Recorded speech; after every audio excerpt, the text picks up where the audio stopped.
Good evening, ladies and gentlemen, and welcome to tonight's meeting of the Committee of Adjustment. This meeting is to consider applications for minor variance and consent that is held under the authority of the Planning Act of Ontario. Please keep in mind the intent of this process is to review the proposal that's before us, listen to all the evidence, and then make a decision. The process is not intended to be used to resolve any concerns or disputes that may exist between the town, individuals, or any other organization. If a request for a deferral is made this evening and the committee grants such a request, the committee, after consultation with the Secretary-Treasurer, will set a new hearing date. No further notice will be provided unless there are changes to the application. And the earliest date for anything that gets deferred is July 11th? 11th, yes.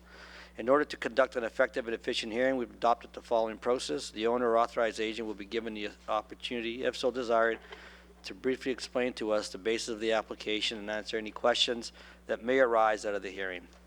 A maximum of 5 minutes will be provided for this presentation. You need to state your full name and address for the record. Any material submitted to the committee for viewing will remain the property of this committee. Any submissions beyond the 5 minutes will be at the discretion of this committee. All persons attending the hearing who wish to support or oppose an application must also state their full name and address for the record. A maximum of 5 minutes will be provided to make your presentation. All remarks and questions are to be directed to the chair of the committee, and any submissions beyond the 5 minutes will also be at the discretion of this committee.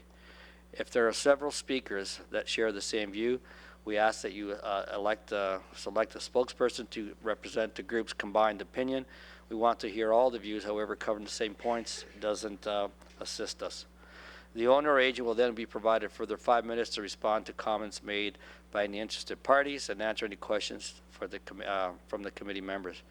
If the owner or agent has any concerns found in the staff report, particularly with any of the proposed conditions, this will be your opportunity to advise us. The matter will then be taken to committee for a decision, and that will mark the end of all discussion. Once the committee makes an oral decision, any person desiring a copy must file with the Secretary-Treasurer at this meeting a written request for notice of decision. A green sheet is provided for this purpose on the back table. Please note that you must make your written request in order to be included on the list that is used by the Ontario Municipal Board for the giving of any subsequent notice of any appeal. Written notice of the committee's decision will be mailed not later than 10 days for minor variance and 15 days for consents to the applicant, the owner, and or agent, and any subsequent person who's filed a written request for such notice. If you do not agree with the committee's decision, you may appeal this to the Ontario Municipal Board. The last date to appeal the decision to the Ontario Municipal Board will be noted on the decision itself. If no appeal is received within the prescribed time frame, our decision becomes final and binding, and the Secretary-Treasurer will then notify the applicant through written correspondence. People attending this committee meeting are to be courteous to and respectful of the members of the committee, town staff, and other people in attendance. And please note that tonight's meeting will be live streamed and available for future viewing on the town's live stream page at oakville.ca/live, and we ask that all cellular phones and pages be switched off or put in silent mode during the course of this meeting. Thank you. We have no regrets this evening. Everyone is here. Is there any declaration of any pecuniary interest? Mr. Chalowski. Thank you, Mr. Chair. I'm going to declare a conflict on CAVA 97 and 98. My company has some business dealings with Melrose. Okay, any others?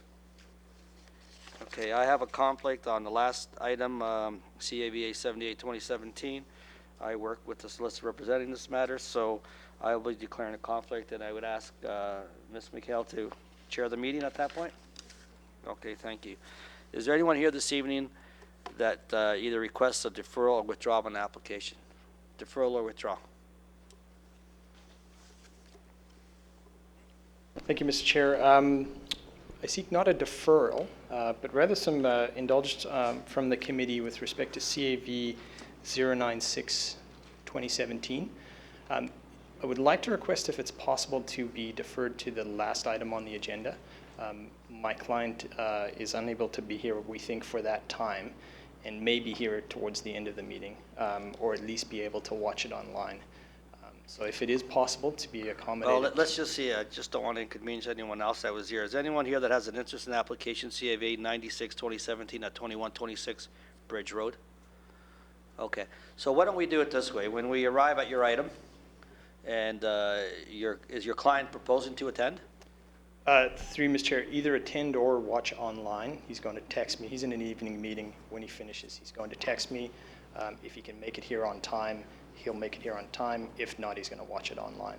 But either way, the request is that. All right, well, we won't commit to rearranging it at the moment, but let's just see how the agenda unfolds, and perhaps we can move it around, but we certainly don't want to inconvenience anyone else at the same time.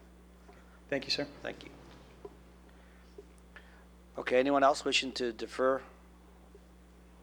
Okay. We'll start with our first matter, CAV 90-2017 at 1452 Gulledge Trail.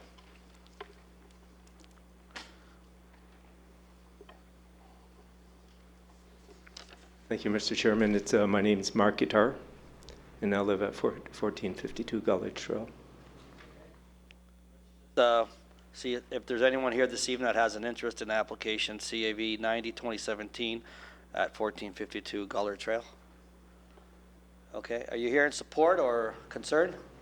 All right, so this is why I ask. Our procedural bylaw allows us where it warrants. This is for everyone to appreciate as we approach different items, to dispense a full presentation where it's warranted. So when there's someone here that expresses a concern, then we ask for a presentation, so you can proceed. Okay. So proceed with the presentation on your application. Okay, basically, I'm looking to build a roof over part of the deck in my backyard. The bylaw says that I need a 7-meter setback from the back of the property, and I'm asking to reduce that to 3.65 meters.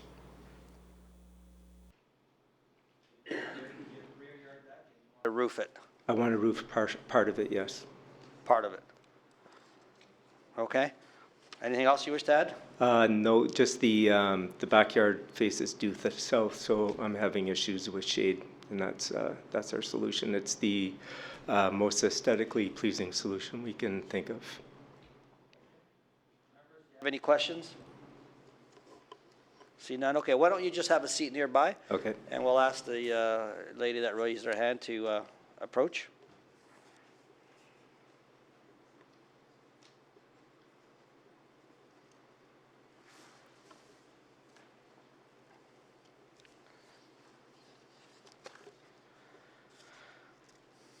Good evening. Name Good and address evening. for the record.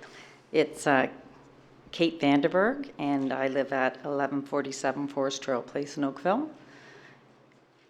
And my investment property is right next door at 1454 Gulledge Trail. Okay, so so you don't live there, it's an investment property. It is, yes. Okay. And you have concerns? I do. I actually have some pictures here showing the properties are quite small. The frontages are only about 36 feet. I'm in a bungalow. But you see that little label that says place document? Oh, yes. If you put that there, it should project up for everyone to see, and maybe we could dim the lights and Oh, how do I place it? we'll get you some help. Oh, that dot. Oh, There we go. oh. So now you can use that as an aid to your presentation. Oh, that's interesting. So Mark's place is here, right here. Okay? This is his fence here. Right. This is my fence here. And down by the barbecue is the patio. So you can see that his deck is way up here. He proposes to build a rooftop 13 feet high, which is going to expand all the way across the building. And so, of course, it's going to obviously visually affect my property, my privacy. And it's just, yeah, it's going to look ugly, is the bottom line. It says that the intent to provide all this is they're saying there's no potential here of overlooking and privacy impacts. Well, this to me is going to be a privacy impact when he starts doing that. Okay, anything else? And my other point is I wanted to know if anyone has been out to do a site visit, because I think if they did, they'd understand where I was coming from. Yeah. Okay. We may have some questions, so don't leave. Anything else? That's it. Okay. So, questions, members? So I just wanted to follow up, I'll start, just wanted to follow up on your point about privacy. You look up right now, right? Mm-hmm. And you do have that relationship where there is, it appears to be at least a 4-foot wall if you look at that picture you have there. Mm-hmm.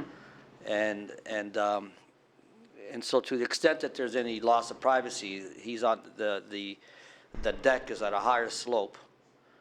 And the fence obscures some of that view down, does it not? It's not Like if gonna you were to- if you obscure, were to they take don't a pencil- obscure them on the deck, no. No, if you were to take a pencil, Yeah? where would you estimate the platform of the deck of your neighbor would be in relation to the top of your barbecue? It might be at the top of my fence. Okay, so there's about a 3, maybe 2-foot section, and then, well, that would be an unsafe condition. I would think the top of the deck would be at least 4 feet lower, otherwise you can fall over it. That's why I built the large fence there. Right, His I fence is understand, way but up I'm there just trying to- surrounding his deck. So not only is it privacy, but visually, it's an eyesore. No, I And part appreciate of the the visual. bylaw is trying to prevent that. I That's a understand the huge visual. eyesore. But there's no, there's no variance to a fence, is there here? Not today.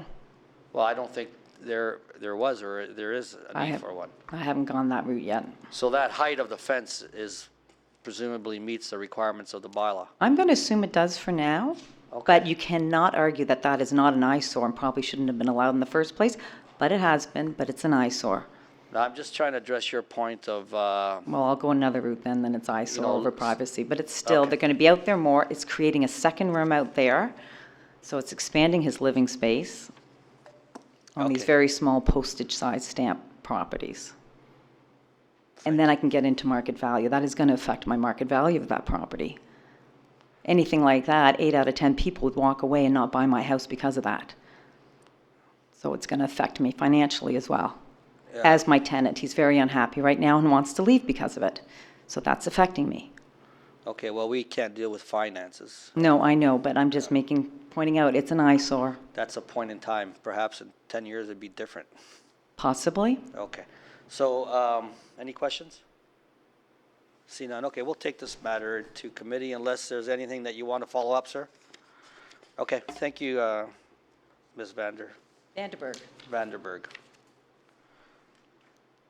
Mr. Guitard, is there anything you wish to add, sir? Oh, see those pictures you put up there?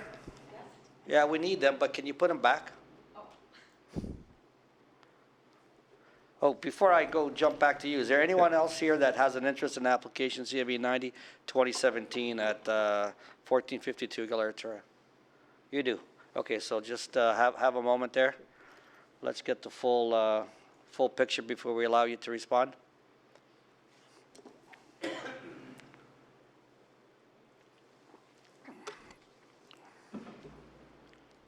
Hi, my name is Peter King, and I live at 1454 Gullish Trail. I'm Kate Vandenberg's tenant. Okay? If I go into the backyard, unfortunately, I have placed, if you can look at that picture up there, you can see a bench that's back in the barbecue. Right there. Whereabouts? Can you show with your finger? Where are we? How we do this? Or just point to the picture? Okay, on the screen. Oh, this. Sorry. Right here, there's a bench. Right. That bench is placed facing away from that fence purposely because that's the only view in the backyard that's very obtrusive in my part because the other fences are the same height as the one right below the barbecue completely around. The other three parts of the other two parts, sorry, of the property. So I've placed that bench there so I don't have to look at that fence, which is really high, and it's just an awful looking view. So, sir, how long has that fence been there? I don't know the fence of which one? This fence relationship, this tall fence and short fence there, the picture we see. Yeah, it's been there for a while, I would imagine. Like how long? I don't know. 5 years, 10 years? I really don't know. How long have you lived at this? I've only been to the place just about a year now. How long? Oh, you've been here for a year? Yeah, So the fence predated you arriving? that's correct. Okay. Thank you. Any questions? No. just a bit confused here. There is an existing deck there, right, that the person is using? Because what he's asking for is simply permission to put a roof on top of an existing deck. Yeah, there's a deck there.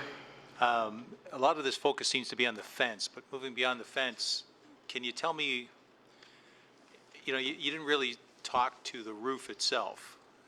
Okay, well, He wants to put a roof over a deck. Yeah, but what concerns me is that because of the ugliness of that fence right now as it is, that the roof and the roof, as I was explained to by Mark, who Yeah. lives next door, he explained to me how the roof is being placed with shakes on the side, which means it's actually a real roof with shakes going around the side of it, which means it's going to be, like, if you look at that window right there, he said the roof is going to be above that window. Yep, I can see that on these drawings. Exactly. Which is right next to the same height as the satellite dish, which is there. So can you imagine, I have that view on one side, the other, we should have some pictures of the other sides where how tranquil and beautiful it is, then we have this one side which is just not nice. So I just want to draw, because I have to deal with the issue here that's at hand. The fact that he wants to put up a roof is permissible. What he's asking for specifically is because he's putting up a roof, because of these narrow backyards, he's going to get a little too close to the back of his property. And so he needs a variance from the town, not because he's putting a roof. Right. But because the roof is getting too close to the back of his property. And that's what I'm trying to deal with. Well, I think, to be more precise, he's allowed to have the deck of the size that's there right now. It's when he puts a roof over it, I guess it changes its context for zoning purposes, and it needs a setback. So the roof itself, because it's now part of, I guess, elongation of the building structure. Am I right in that, Ms. Havlich? The roof extends a building structure, and therefore it needs a setback to the rear yard? Yes, through you, Mr. Chairman, the setback is actually to the post that To the would post. support the roof structure. Okay. It may be a different situation if it were an awning that would extend directly out from the building, but because the post is there, it becomes more of a structure connected to the dwelling. Okay. So so the deck part and the fence part are all permitted as of right. True, but let's get back to the roof. You've had your chance. Okay, I'll tell him then. I want you to read this one starting here, and go right into there and talk Okay. about that, because that's in the bylaws. Okay, it says here that the proposed roof increases the privacy of the applicant's rear yard amenity area and does not present any negative visual impacts to the abutting properties. Right, And it does. right. So, okay, thank you. Any further questions? All right, thank you very much for your submission. Okay? Who else would like to speak to the committee on this, sir? No, hang on, there's someone else behind you. Okay,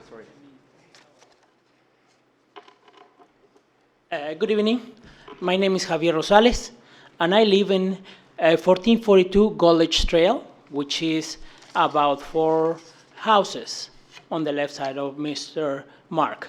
Okay, The reason I am here is because I would like, just for the note for the committee, to emphasize that because I am living in the same line, the sun is impacting big time.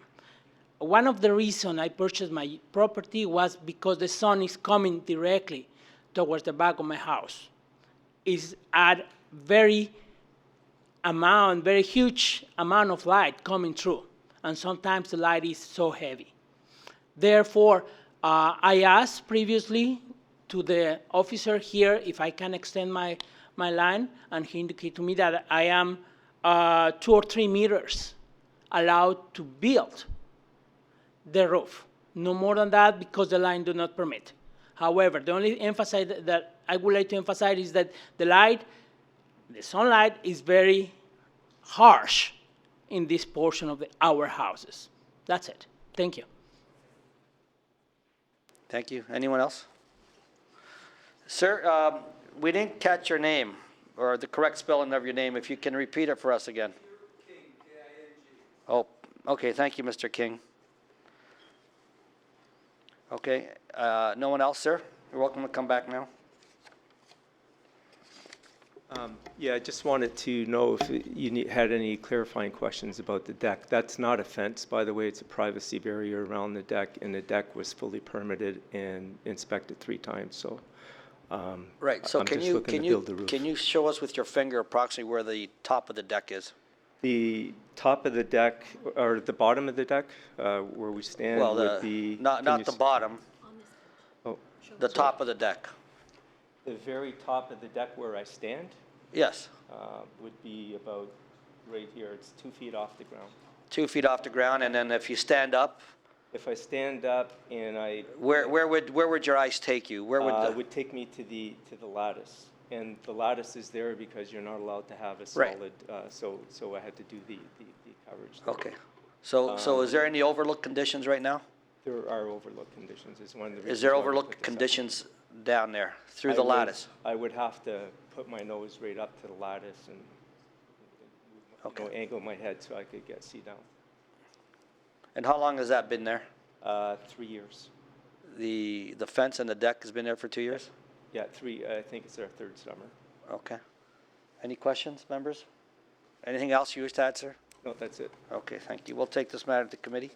Who would like to move a recommendation?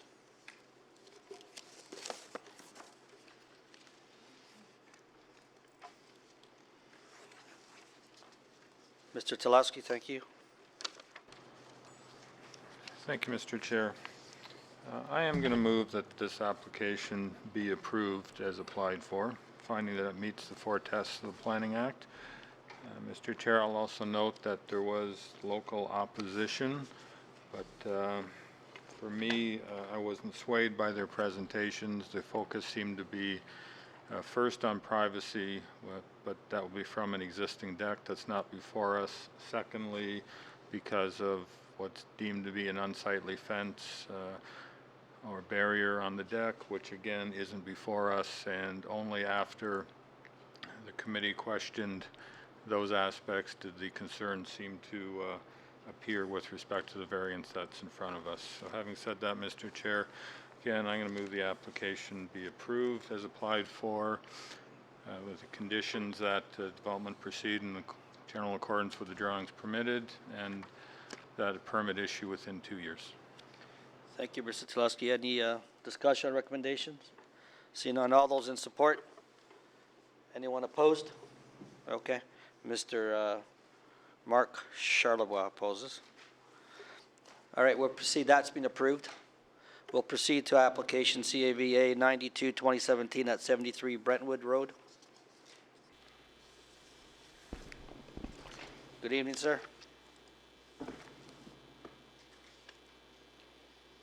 Good evening, Mr. Chair, members of the committee. For the record, my name is David Capper, planning consultant with Glenn Schnarr and Associates.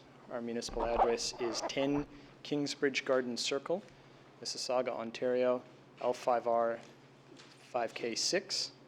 Okay, thank you. Is there anyone here this evening that has an interest in application CAV 92-2017 at 73 Brentwood Road? You do, sir? Through you, Mr. Chair, that is So the... just let's see. Sir, is there anyone that has an interest in this application? Raise your hand. Okay. Members, you wish a full presentation on this. I know Mr. Capper's got a PowerPoint presentation that he wishes to go through. You've done your site visit, you read the staff report, you're satisfied. Maybe you can give us the high-level remarks, sir. Sure. Very quickly, sir, the man that put his hand up is Mr. And you should leave the presentation with us. Sure, right Hard here. copy. That's my client with his hand up, sir. Sorry? That is my client with his hand up, Mr. Smaka, who's the Oh, owner of the okay. property. All right. Very high So level, I'm- sir. The application before you is for a single variance for the construction of a single detached dwelling. Sorry, Jasmine. Okay.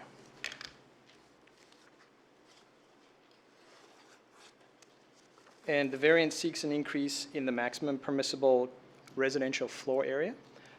In this particular zone, the maximum permitted is 29%, and the application before you seeks an increase to 33.6%. In terms of the floor area that would result, the increased floor area would be 63.45 square meters, or just, begging your pardon, just under 700 square meters.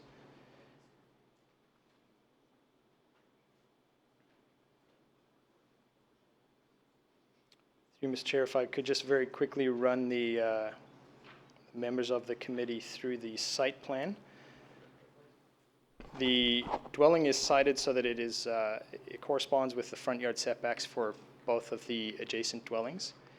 It maintains or exceeds the minimum required yard setbacks for the side yards, rear yards, and front yards, and it preserves the majority of the mature trees along the frontage, which provides screening for the proposed dwelling.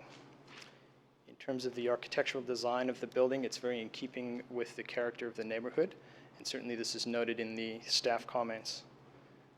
The west elevation, which is the front facade of the building, is shown in this image. The rear elevation, the southerly elevation, as well as the northerly elevation. Concludes my presentation. I'd be happy to answer any Thank you, questions. sir. Any questions? Seeing none, okay, we'll take this matter to committee. Who would like to move a recommendation? Ms. Mihal, thank you. Mr. Chairman, I'll move a recommendation to approve this application as submitted. I believe that the massing and the scale of the proposed dwelling is very compatible with its surroundings. There are large enough side yard setbacks, as well as full compliance with the front and rear setbacks. I feel that it does satisfy the four tests under the Planning Act, and it is desirable for the development of the land. And I will note that there are no objections from the public. And with that, I'll move a recommendation that is supported by there are two recommendations, that the proposed dwelling be constructed in accordance with the plans as submitted, as well as our regular two-year standard condition that the date of the decision approval will expire within 2 years from the date of decision if the proposed development has not proceeded and/or building permit not issued. Okay, any discussion on recommendation? Seeing none, all those in support? No one opposed, your application has been approved, sir. Thank you very much. Okay, we'll proceed to application CAV 93-2017 at 509 Maplehurst Avenue.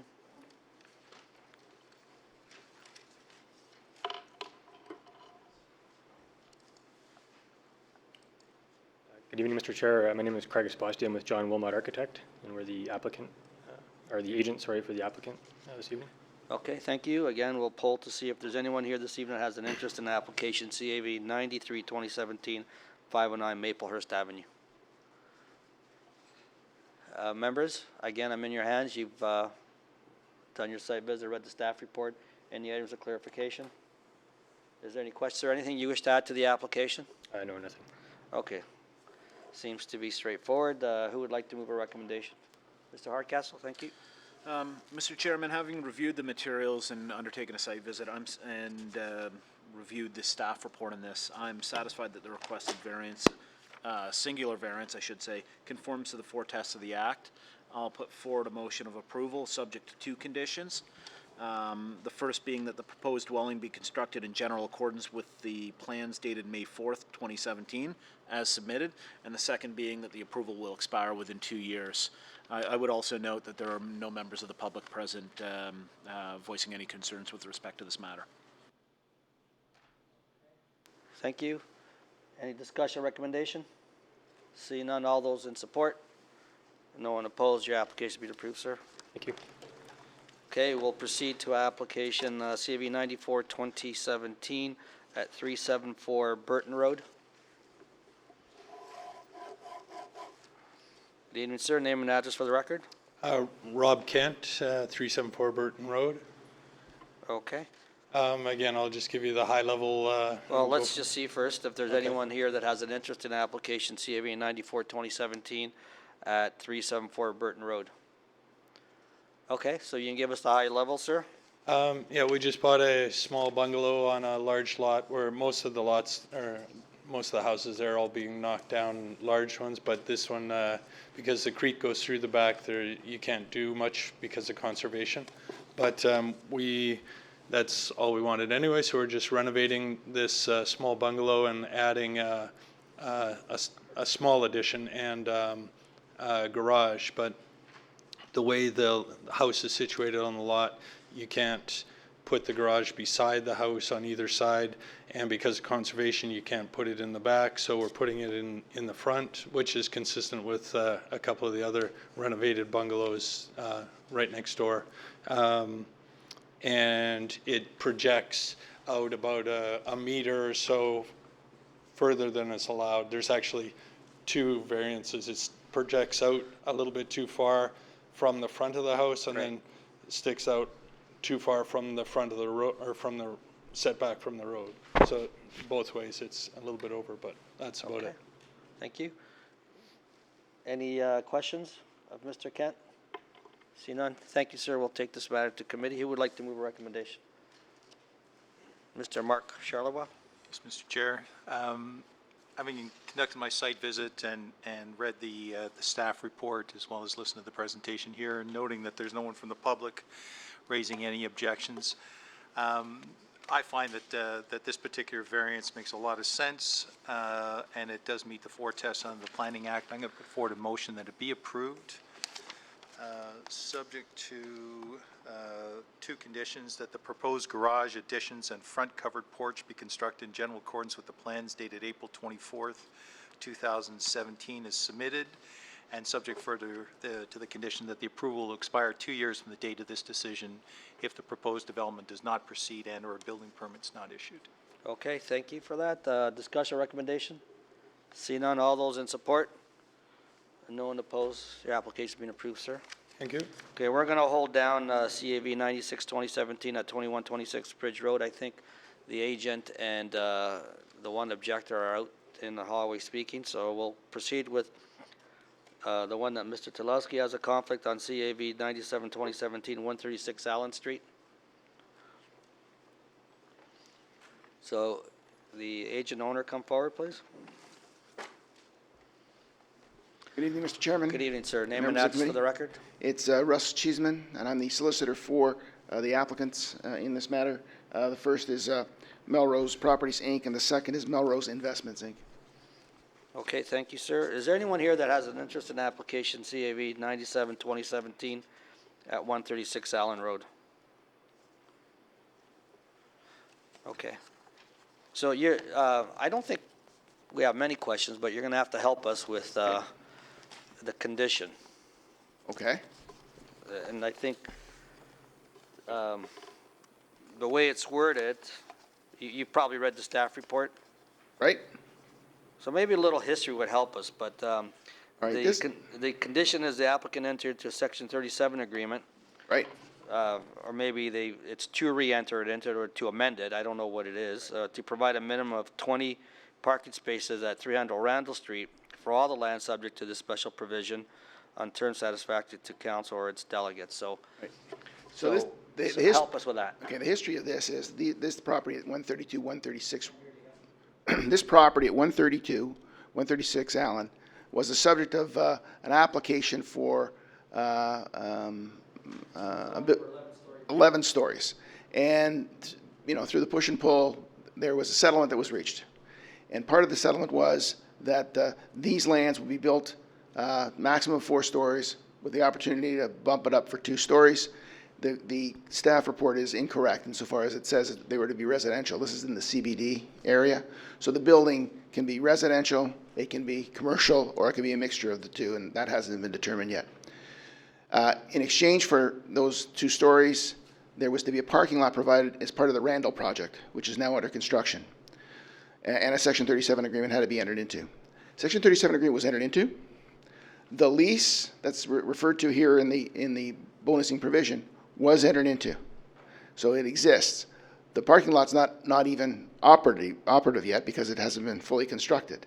But during the course of construction, the city came back to us to say, you know what, that parking lot that we want in that complex, we don't think we want to operate it now. Instead of us operating it, we still want it to be there, accessible to the public, but we want you to operate. They've made a decision that they want to change it. It doesn't. It's fine. It's fine with us. So We said, fine, we have to redo the Section 37 agreement. We're going to have to tear up the lease into a lease amending agreement and then provide for these new provisions. So this is it's a minor variance. It's very technical, but we will, if this is approved, that will enable us to go before council to enter into the Section 37 agreement with them. That's what this is all about.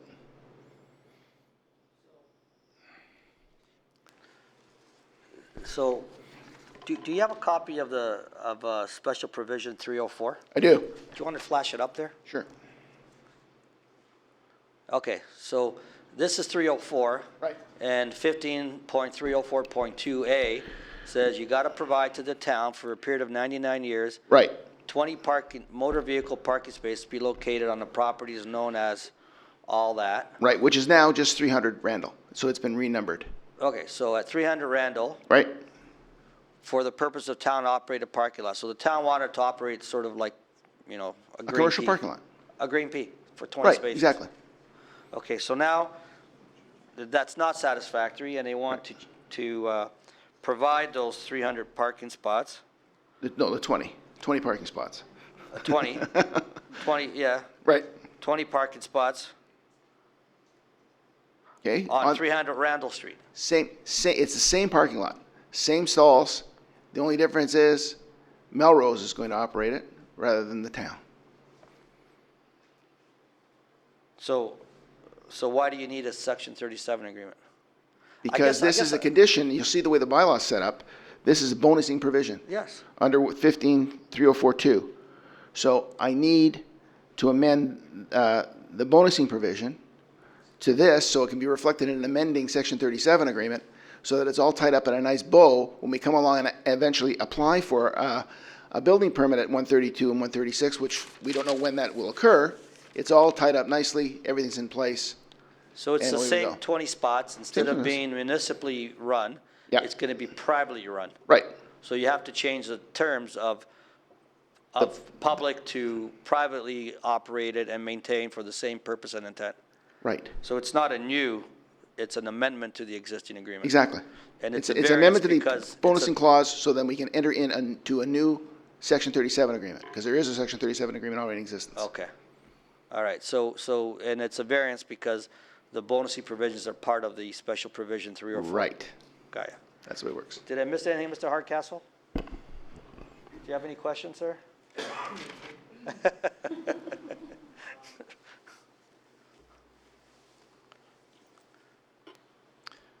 I think you've covered my concerns. Yes, I think I'm. So we're just changing the tenure of the parking lot from municipally run to privately run, but they're still to be maintained for Right. the same, well, whatever terms that you agree to with the Right. town. And the bonus is you provide the 20 parking spots, you're permitted to have the extra 2 stories. Okay. I have no further questions, unless my colleagues have anything else. Again, just to see if there's anyone here this evening has an interest in application CAB 97, 2017 at 136 Allen. Okay, we'll take this matter into committee. Thank you. Thank you. Who would like to move a recommendation on this? Thank you, sir. Mr. Chairman, again, having visited the site, and it is under construction, read the staff report and received the clarification. I too had a few questions about this, but it seems to be all clarified here. I find that this particular application does meet the 4 tests under the Planning Act. I'm going to make a recommendation that it be approved, subject to one condition only, that, and I think I'm going to state that the applicant enter into an amended Section 37 agreement. Well, just leave it the way it is, Leave it the way whether it it's is? amendment Okay. or they have to do a new one. All right, that the application enter into a Section 37 agreement to provide a minimum total of 20 parking spaces on 300 Randall Street for all of the land subject to special provision SP 304 of zoning bylaw 2014-014 on terms satisfactory to council or its delegates. And I will note that on the recommendation of staff, they requested that we not impose our standard 2-year moratorium on this. Mainly, well, they deal with the issue in the staff report, and I think it's self-explanatory. So I'm not going to put that condition in. Okay, thank you. I suppose we should have probably dealt with the other application at the same time, but we'll deal with it. Any discussion or recommendation? Seeing none, all those in support? No one opposed, that's been approved. And then I guess just to continue while we have Mr. Telesky out of the room because he's got a conflict on the other one as well. Right. We'll continue with CAV 98-2017 at 132 Allen Street. Application CAV 98-2017. Did I get it wrong? It's but it's exactly the same thing. It's Yeah, but- It's exactly the same. They're two Exactly the same, properties. but we It's should the have same taken site. them. You should have taken both at together. the same You time. should have, yes. I should have. So the submission is exactly the same. It's with respect to the same provision. And again, it's just a request actually that came to us from the town. Okay. Yeah. All right, thank you. Again, no one's here that has a concern or an interest in application CAV 98-2017, 132 Allen Street. Okay, we'll take this matter to committee. Who would like to move a recommendation? Mr. Chairman, I'll just pick up on the same thing. Okay, thank So you. this is respect to 132 Allen Street. And for the same reasons as for 136 Allen Street, I find that this application does meet the 4 tests under the Planning Act. I recommend that it be approved, subject to the same condition, which I'll read again, that the applicant enter into a Section 37 agreement to provide the minimum total of 20 parking spaces on 300 Randall Street for all of the lands subject to special provision SP 304 of zoning bylaw 2014-014 on terms satisfactory to council or its delegates. And I will not be putting in the standard 2-year development condition. Okay, thank you. Discussion or recommendation? Seeing none, all those in support? No one opposed, that application be approved. Can we invite Mr. Telesky back? Mr. Capper, we deferred yours, CAV 96-2017 at 2126 Bridge Road. Thank you, Mr. Chair. I was outside talking with Yes. with the abutting neighbor. Just for clarity, are we on Avon or Bridge? Well, we can be. We can defer you one more if you like. That would be my preference. We do have a larger crowd here this evening for 413 Avon. So I think in the interest of everyone's time, it might be more appropriate to deal with that. Okay, but in fairness, let's just, I think, sir, you showed an interest in the application? Okay, can you just come forward, just in fairness? I don't want to inconvenience you for the sake of conveniencing someone else. Are you okay if we defer this for a bit longer? Or, you know, are you in a rush to see a Blue Jay game or anything like that? I wish. No, it's fine. We'll defer it. Are you okay with that, sir? Thank you for your indulgence. But we're not going to defer it forever, but hopefully your client will make a decision by the time we deal with the Avon, and then we'll get on with our regular agenda. Absolutely. I'd say if he's So not... then on that basis, we'll call on application CAVA 50-2017. This is at 413 Avon Crescent. This is a matter that was deferred from our March 28, 2017 meeting. Mr. Chair, I just want to submit to the committee a You're copy going to have of to the... speak in the microphone now, okay? I'd like to submit to the committee a copy of the presentation that I prepared for this evening. The previous presentation is also here.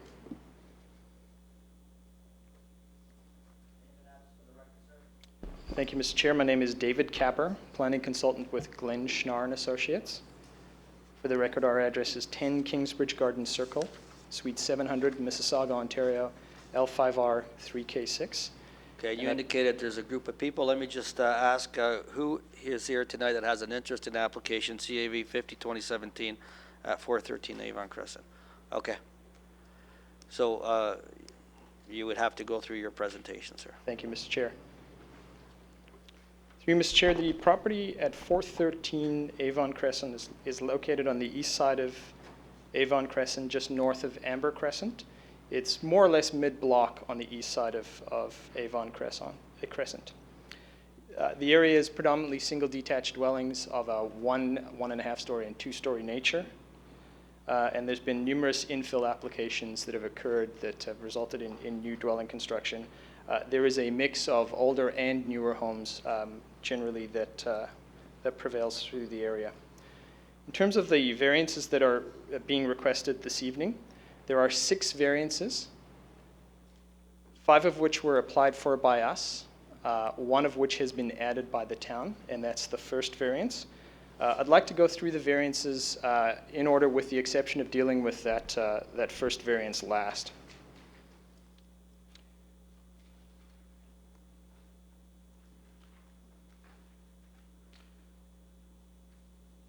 So the second variance seeks a reduced side yard setback. Reduced setback to a private garage where the zoning bylaw requires a minimum of 5.5 meters and the application seeks the approval of a setback of 4.98 meters. So the yellow circle on my plan represents the area where the variance is being sought. And what I've done is I've just zoomed in on that area in this, on the plan. And the 4.98 meters is drawn from the closest point of what is defined as the garage structure, which is actually a support column for a canopy, if you will, above the actual garage door, which is here. The intent of this provision in the bylaw is to ensure that within the 5.5 meters that is required, that you could park a car within the driveway area and not impact the roadway.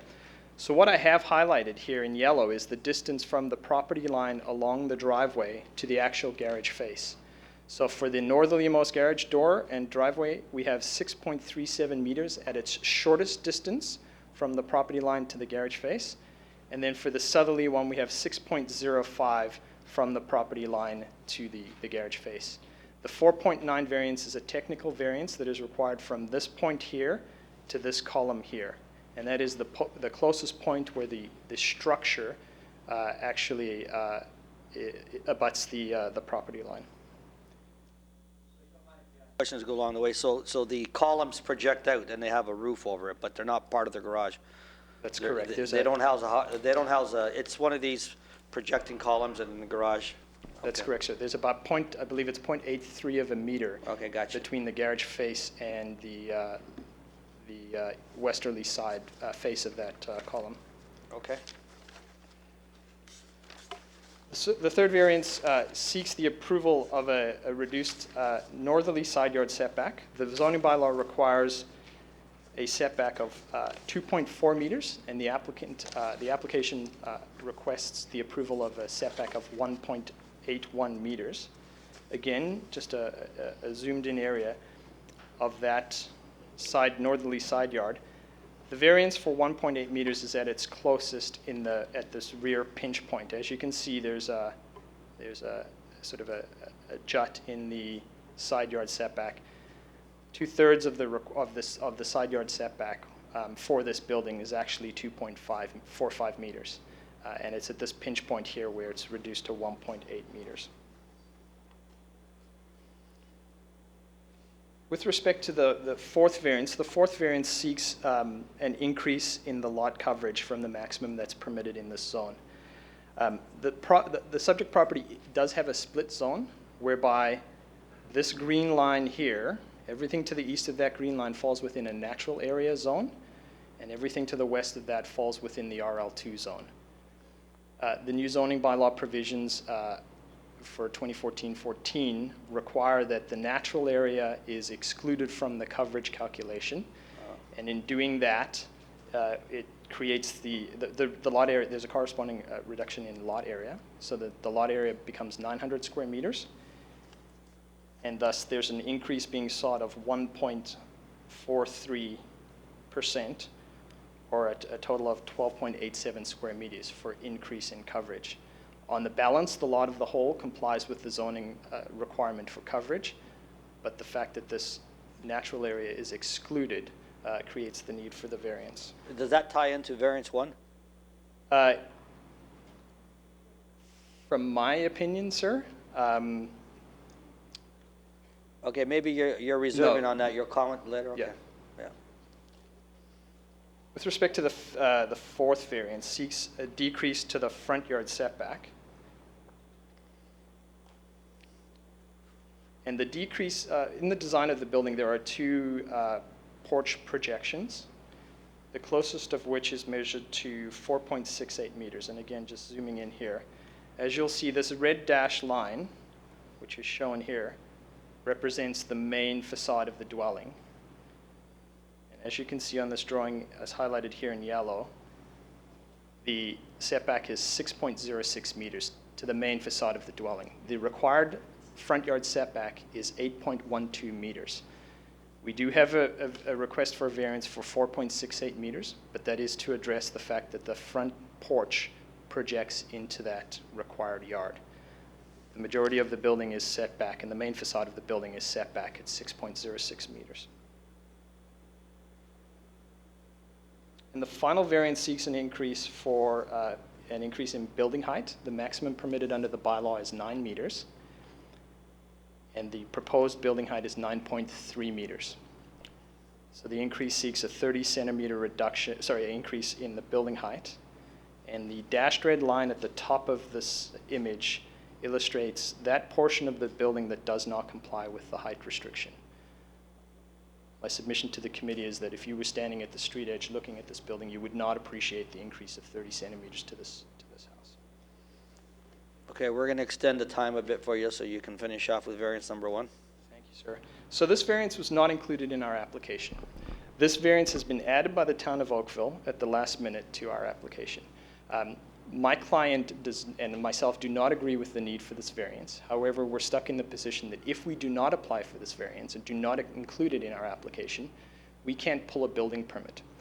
The town of Oakville has consistently taken the approach that when calculating residential floor area, that the entire lot is used, with the exception of the natural area zone.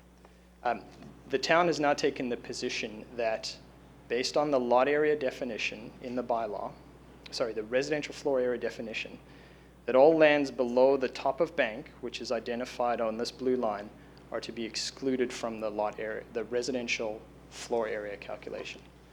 I dispute that. I don't have a choice other than to accept the variance. I have had before this committee, not just 4 months ago, an application with a similar set of circumstances where that variance was not included and was not required of me.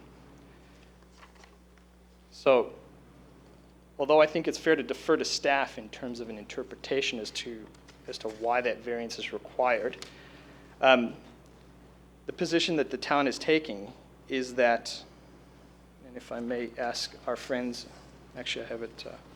So can I just ask, because the definition specifically says top of bank determined by Ontario, there you go, Ontario Land Surveyor. Is there being an Ontario Land Surveyor that's given the top of bank? And what is the top of bank? Through you, Mr. Chair, it's represented in that image that I just showed by the blue lines. So there is a top of bank? Yeah, this property is constrained. There is a creek in the back. The creek, it's a seasonal creek. It's defined by the natural area designation, but there is a slope at the back of the property. And that slope leads to a physical top of bank where the property flattens out. And it's the same for all of these properties along this side of Avon. So the submission that the town has taken is that with the new bylaw, this provision with respect to top of bank has been added to the definition for lot area due to this provision in the old bylaw. So as you can imagine, there's a lot of lakefront properties and a lot of properties. I was going to say along Lake Ontario. Along they're Lake all Ontario. caught by this. Yes, as well as the creeks. There are a lot of properties that abut the creeks that have what we call a water lot, whereby the lot, as I understand it, legally extends out into the lake or into the water, and it would be unfair for that area, which is not land, to be included in a lot area calculation. So in the old zoning bylaw, this definition or this provision within the lot area definition was included to prevent that situation where someone could exploit the bylaw, whereby including that portion of the lot which lies within the water lot and have that included in the lot area calculation to allow for additional coverage or residential floor area. So how the town has now changed that in the new zoning bylaw is they've added this provision that says, but does not include any portion of the lot that is covered by water or below the top of bank as determined by an Ontario Land Surveyor. So there are a number of properties that do not fall, are not adjacent to one of the major regulated creeks and are not adjacent to Lake Ontario and do not have water lots that are caught by this provision. In my mind, it's unfair to impose this condition at this point in time when there have been numerous applications, one of which that I've dealt with this committee, and I've had an approval where I didn't have to apply this variance. I need it because I'm told I need it, and I can't get a building permit without it. But I think it's unfair for the town to change its interpretation. They haven't changed the bylaw. The bylaw hasn't changed one iota in response to this All right, application. we understand what you're saying. But It the basically interpretation means- has. Yeah, And that prejudices my client, and I think that's unfair. yeah. So it's whether you have water or top a bank, and it's got implications townwide. Through you, Mr. Chair, that's correct. Yeah. And the implication to my client is that his residential floor area ratio gets calculated based on this portion of the lot, as opposed to the entire portion of the lot, excluding the natural area designation, which is a split zone. So the choice was either seek a variance on the floor area ratio, which would be an exaggeration of the truth. Absolutely. But you would go, you would vary the definition of how this applies site-specific to this lot through the variance. That's correct. Through you, Mr. Chair, the variance for the increase in residential floor area would end up with a variance of approximately 70%, which does not represent the true floor area that is being proposed. So all the lots along the stretch are now legal non-conforming? Yeah, in Or fact, legal non-compliant, or non-compliant, I should say legal non-compliant. uh, That concept has a, I won't comment on the legal part of it. They are certainly Yeah. non-compliant. Either way. You can certainly see, although very faintly, this blue line actually extends through the property to the north and Right. through the building to the north. So it's unfortunate the town's put my client in this position. The unfortunate part for my client is he has no choice. He has to apply for the variance. okay, we understand. Is there any questions? Yes, Mr. Telowski. Thank you, Mr. Chair. Mr. Capper, the fact that you've got the garage column at 4.98 and the porch at 4.68 that you addressed allowed you to gloss over the fact that you're effectively the entire house is at 6 meters or less when 8 is required. And I'd like to hear from you how you feel that's appropriate. Through you, Mr. Chair, if I could point Mr. Telowski to, I'll see if I can zoom in here, sorry. What you'll notice with the two properties to the north, there's a bend in Avon Crescent along the northerly property line of my client's property. There's a general and consistent front yard setback for these dwellings, which if you draw a straight line to the curve, sort of generally falls within that area there. And then this is a flankage yard situation for the property to the south. So the requested reduction of the variance, if you consider it to the main dwelling facade, is a variance of 2.06 meters. It's my position that generally aligns with the straight line for these, although numerically it's not going to be the same. But what we've done is we've set the building back, the garages, and then the main dwelling to sort of coordinate with that line and the angle of that line. There is a point where the line no longer falls within the front yard and goes off the property, but it's at that point where we've drawn a straight line with that facade to try and line up with, it is greater than the flankage yard setback. But the general design intent is to try and maintain as much as possible a consistent setback along that flankage yard of the property to the south. So, I mean, that's not a great drawing, but from just visualizing it on site and again on that drawing there, it would appear that the existing dwelling pretty much has that consistent line, and you're asking to bring it 3 meters in front. So I'm not sure how your rationale works if as I'm looking at that visually, it's pretty much in line now, and you want to bring it 3 meters in front. Through you, Mr. Chair, to Mr. Telowski, certainly at the corner, yes, I would agree with you that it is in line, but the angle of that front yard setback, the consistent front yard setback, and the house veers away, the existing house veers away from that line. And we've tried to as much as possible, maintain that. The other factor that's driving the front yard setback, which is particularly important, is there is a hard line constraint in the rear yard with respect to this blue line.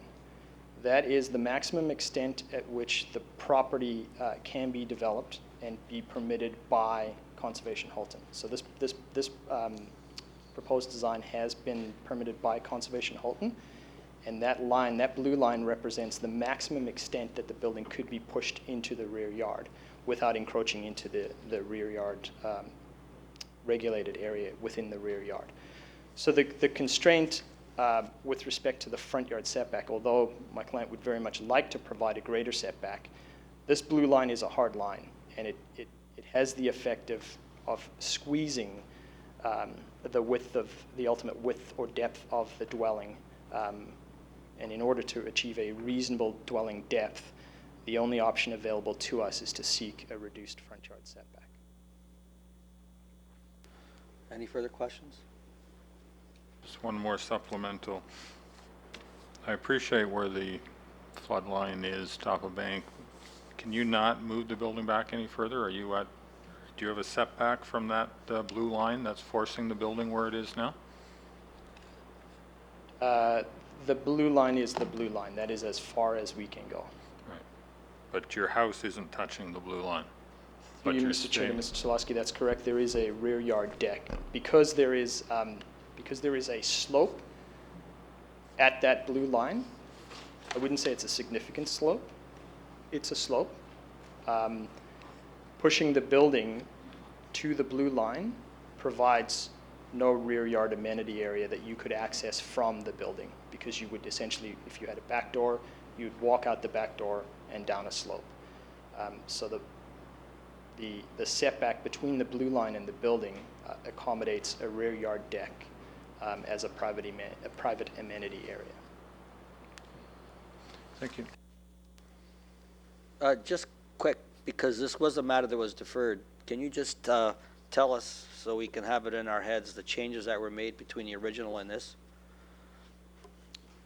Through you, Mr. Chair, we went through a pretty significant design exercise with town staff. The original application sought a slightly higher lot coverage. So there has been a reduction in floor area. There has been a slightly increased front yard setback. So where we can, we've reduced the dwelling depth so that we've increased the front yard setback. We believe we've reduced it to the point that, if you took it any further, it probably wouldn't function from a design perspective inside. The items that did not change were the building height that is maintained at 9.3 meters. And then obviously the addition of variance 1 is a new variance that was added by the town.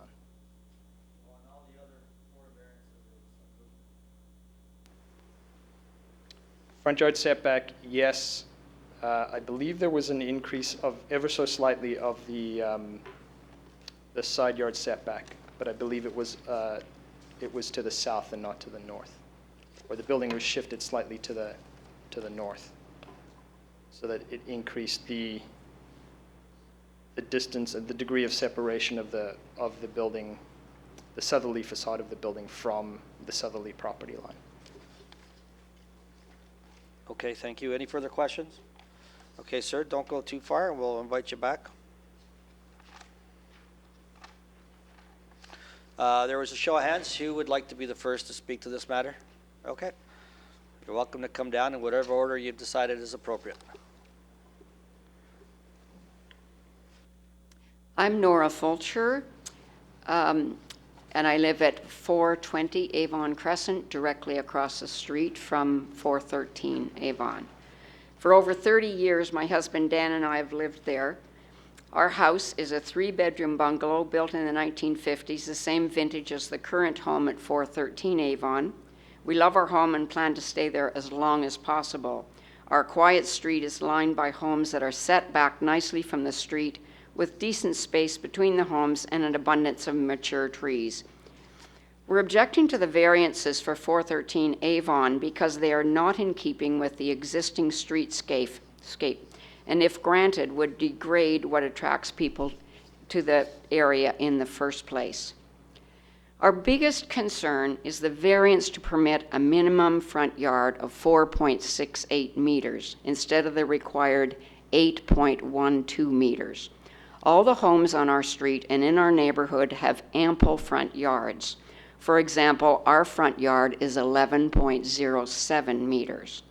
We strongly object to the proposal that a new house at 413 Avon would have a 4.68 meter front yard, about half the legal allowance.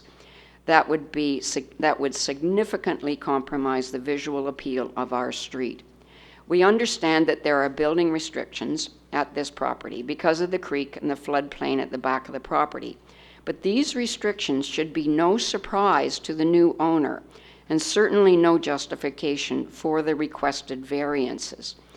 The size and scale of this house are not appropriate for this property and not in keeping with the existing character of this neighborhood. We implore the committee to reject these variances. I also find it interesting that the applicant acts as if this is the only house plan that could be built on this property. But build a smaller house. Thank you. Oh, just to leave you, we may have some questions. Any questions? Okay. You're released. Thank you.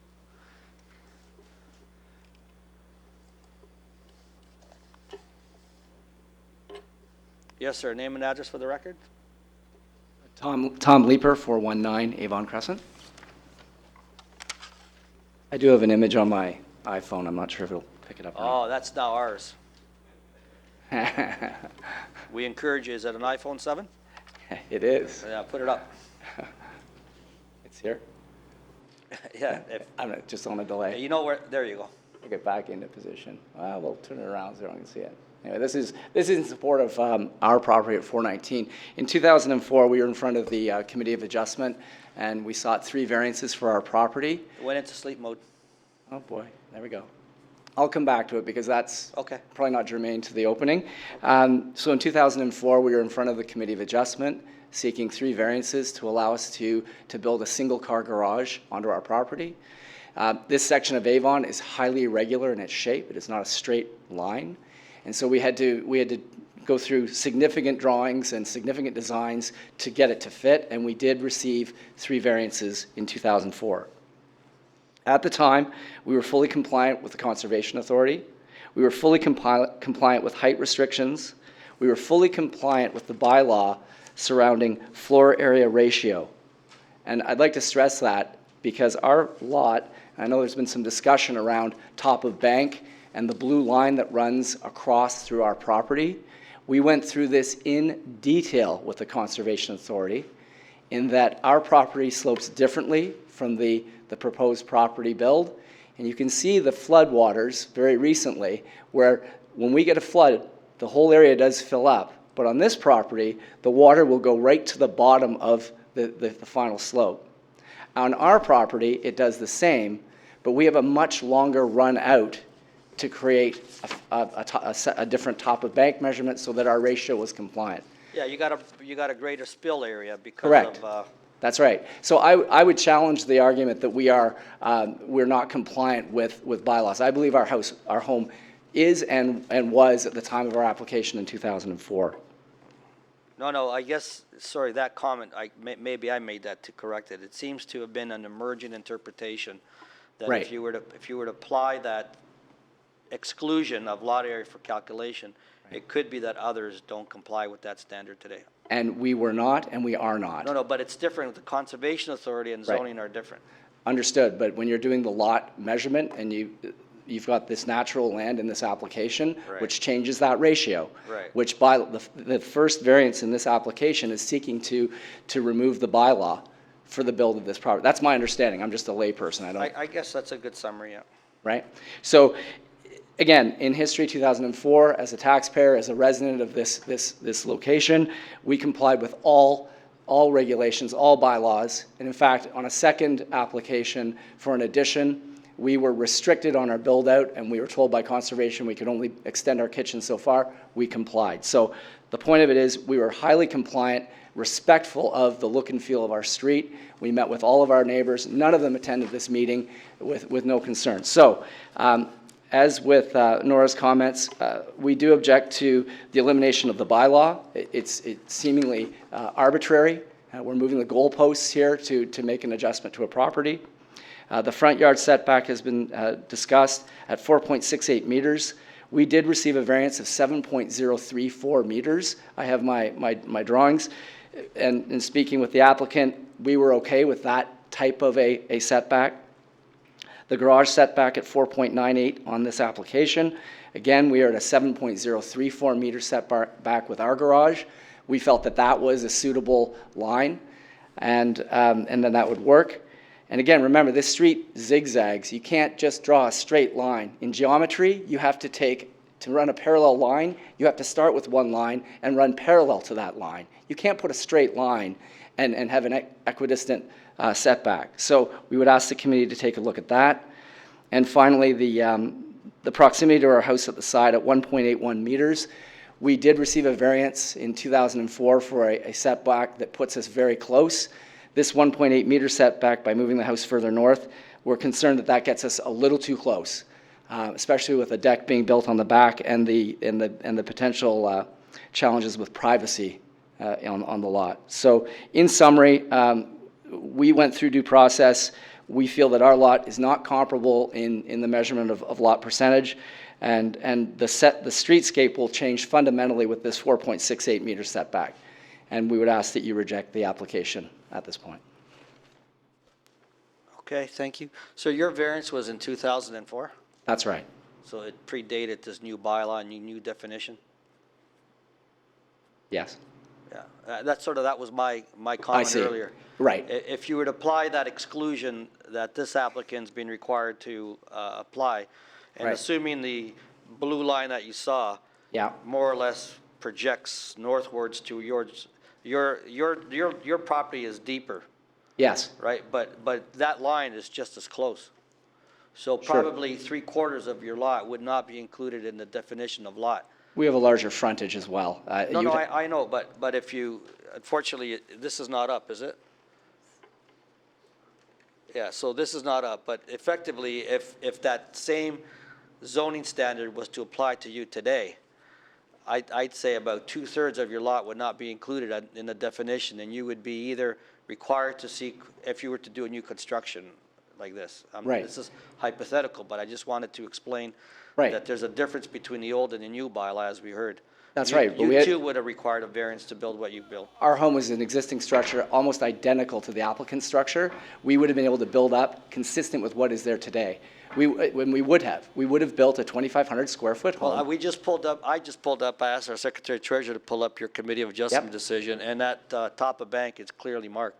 Right. And it affects over half of your property. So And the it- density you have on your property Right. would not comply with today's zoning. Right, And that's the same for everyone that's got this new interpretation that we have to confront now. right. So I just So- wanted to say, in terms of trying to compare what you have. That's right, that's fair. With the current, it's not the same, because we got a different zoning standard. However, had I come in front of the committee for a build on an existing bungalow, which already had an existing footprint, old bylaw, new bylaw, I would have been allowed to build up, Okay, which is what we're saying here. Build up, build 2,500 square feet. all right. I think we understand each other. Okay, thank you. Any questions before you go? See none? Okay, thank you. Thank you. Who else? Good Mr. evening, Chairman, sir. I believe I'm the last. Okay. And Mr. Chairman, I know you've put your stopwatch away. I prepared remarks that I could read so that I'd be sure to get within the 5 minutes, but, because I'm always afraid of We'll give speaking you extemporaneously, as much time as Mr. you need, Chairman. but start off with your name and address for the record.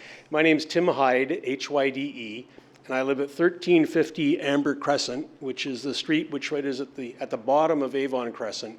So I have the bad feng shui, or whatever it's called. I look right up that streetscape every morning when I get my newspaper. You don't get it online anymore? No, I don't, Mr. Chairman. I know, I'm an old guy. My gravest concerns with respect to this application are the front yard setback and the residential floor area ratio variances being sought by the applicant. The applicant wants you to permit a 4.68 meter front yard setback. The intent of regulating front yard setback, and this was in staff's earlier comments, is to ensure a relatively uniform setback along the street. The rest of this street, as Nora mentioned, is set back at roughly 11 or 13 meters.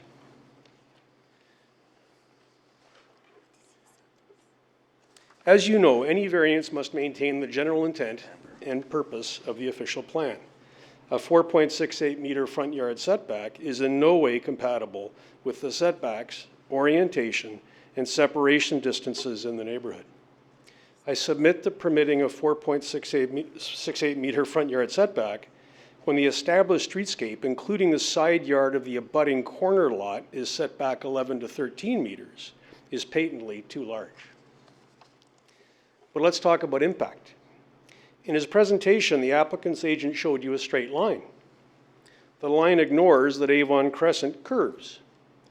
In terms of streetscape, the impact will arguably be greatest on those around the curve, including my home and the bad feng shui at the base of Avon, and anyone walking up or driving up Avon Crescent. So you said you're at 1350? 1350 Amber, which is at the foot of Avon. Right at the T intersection. Right at the T. That's why, yeah. You get all the headlights. Apparently that's bad luck in some You get all the countries. headlights shining in your house, right? There aren't that many. I've put the applicant's notice in its entirety on the screen. The size and impact of variances 2 through 6 are detailed to the 100th of a meter or the 100th of a percentage point. I'd like to address the size and impact of requested variance number 1.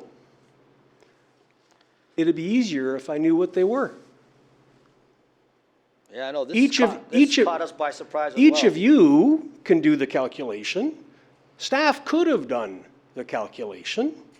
The applicant or his agent hinted at the calculation in his presentation, but I seriously doubt whether a member of the public receiving this notice could have determined that what the applicant is seeking indirectly is, by my calculation, a 68% residential floor area ratio when the maximum permitted is 43%. At the conclusion of my remarks, I'm prepared to demonstrate how I arrive at these amounts, if it would assist the committee.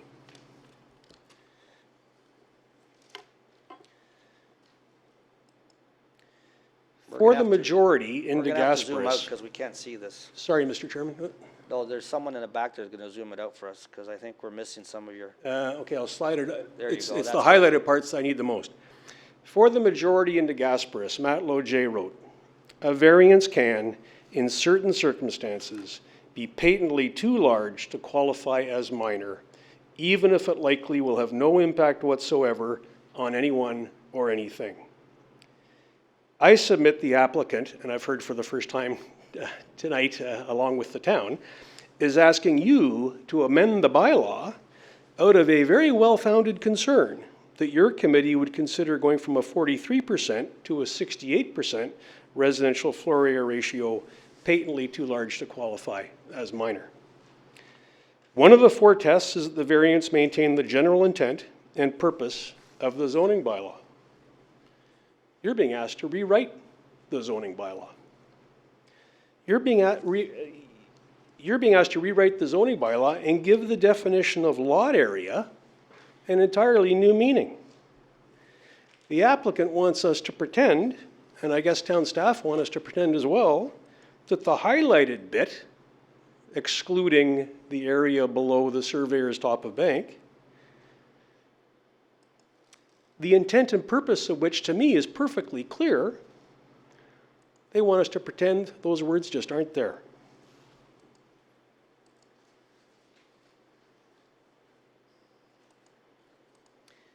In my last few minutes, I'd like to speak to one particular impact of the proposed development. Trees. There are 14 large, mature spruce and beech trees on or adjacent to the subject property. There are no ash trees, thank heavens. The applicant's development will remove 10 of the 11 healthy mature trees on the property and require that the one remaining tree and 3 trees on the adjacent property be hoarded for protection during construction. I have highlighted in this slide of the mission statement and guiding principles of the official plan that your decision has to be consistent with.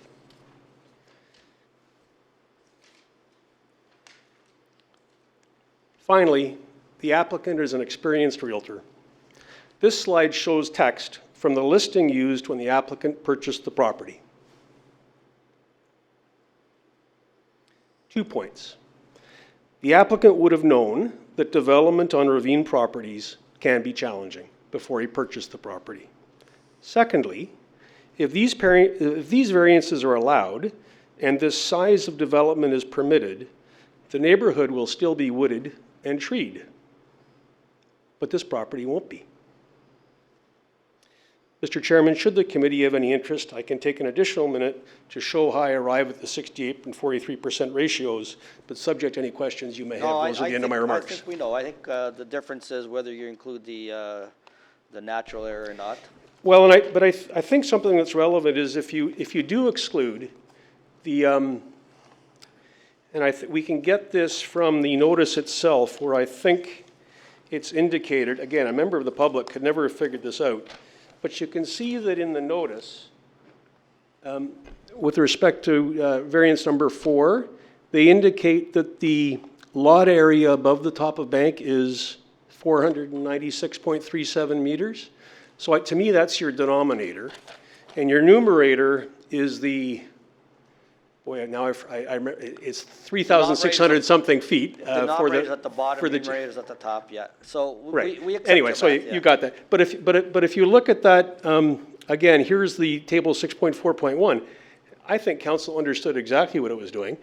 Table 6.4.1 allows a maximum residential floor area ratio of up to 43% when the lot is as small as I'm suggesting the bylaw says this one has to be. And by my calculations, the applicant could build about a 22,000 square foot house, which is exactly double the size of the house that's presently on the property. 2,200. Sorry, 20 yeah. 22,000, no, 2,200. Thank you, Mr. Chairman. Yeah. So subject to any questions you may have, those are the end of my remarks. Well, thank you. Any questions? Okay. Anyone else wishing to speak to the committee? All right, Mr. Capper, back to you. Thank you, Mr. Chair. If I could ask our colleagues in the IT department just to flip me to the desktop quickly. I'd like to access the presentation.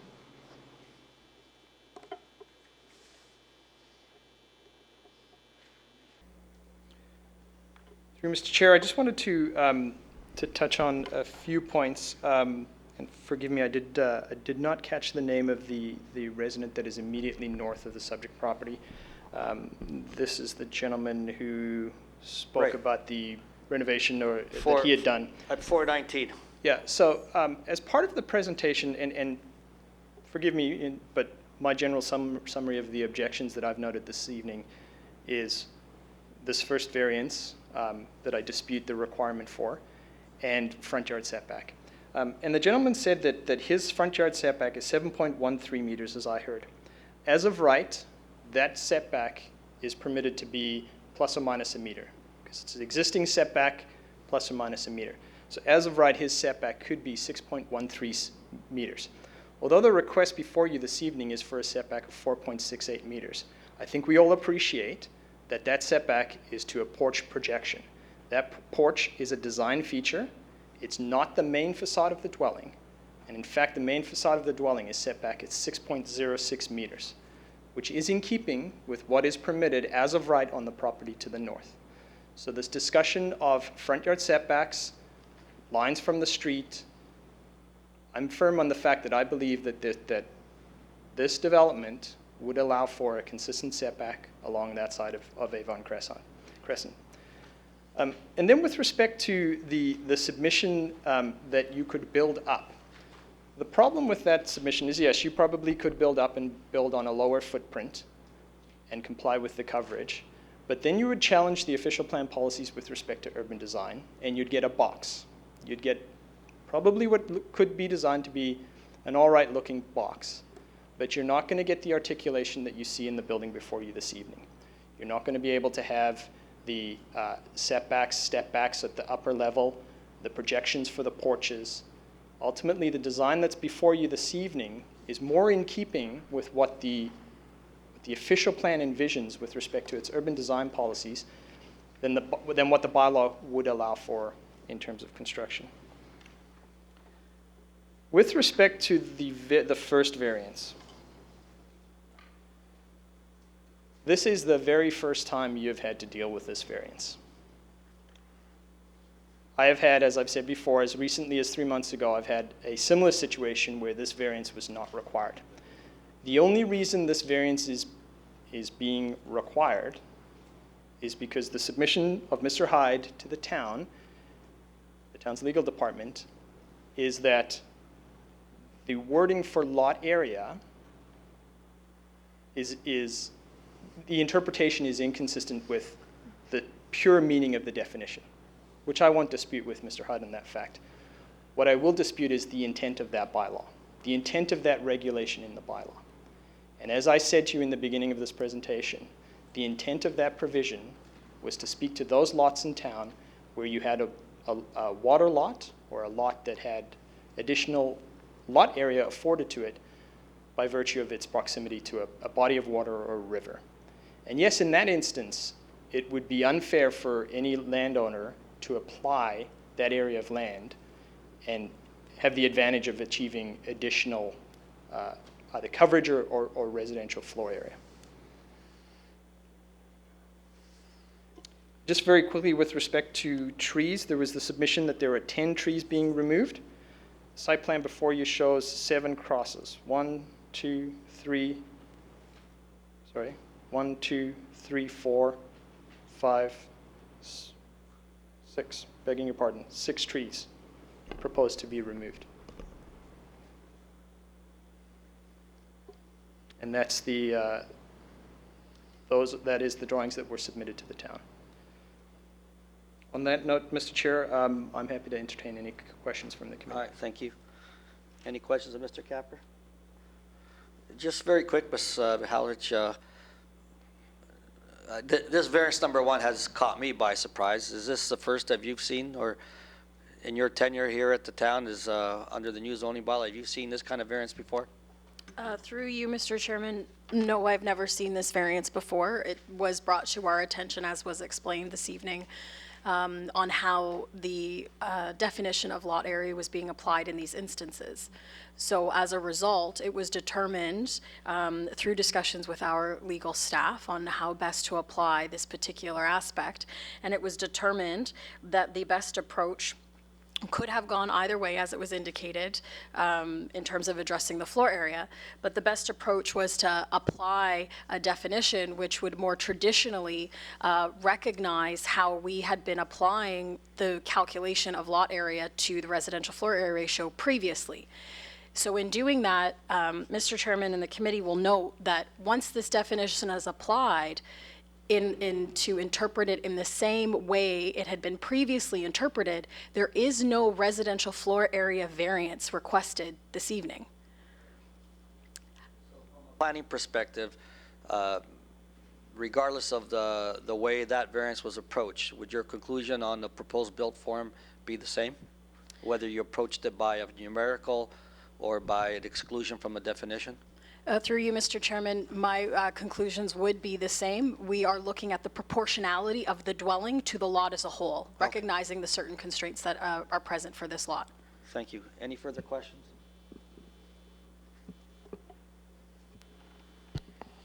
Only because I had raised this whole question in an email to you earlier, but normally what we do here doesn't create a precedent, but I kind of read between the lines in what you just said that if we approve this particular variance, we are in fact basically telling everyone that the town would support similar applications to this based on the new wording or the new interpretation.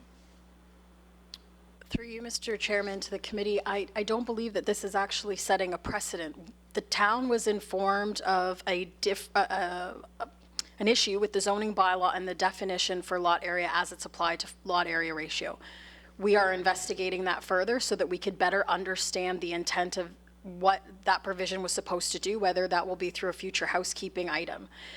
Instead of allowing for an anomaly of identifying a floor area that would be significantly inflated to what we're actually dealing with, the approach was to present a variance that would modify and highlight more of the purpose and intent of that definition. And if any variance were then needed for floor area ratio after that point, it would be better reflective of the proportionality. In this case, we've applied the variance we felt was appropriate to acknowledge the development that's been proposed, and you will notice that there is no floor area ratio variance. The exercises that the applicant had undertaken with staff resulted in a reduction of the floor area of the dwelling.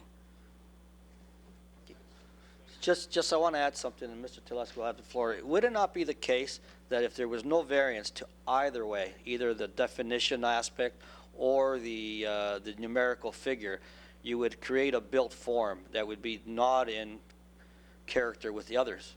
In other words, you would have a very small house on this lot if you would have to meet that strict standard. Through you, Mr. Chairman, that is correct. If the standard were applied as is provided by the definition, because of the top of bank affecting the majority of the property, more than half, then that would significantly reduce the available lot areas to what could be constructed.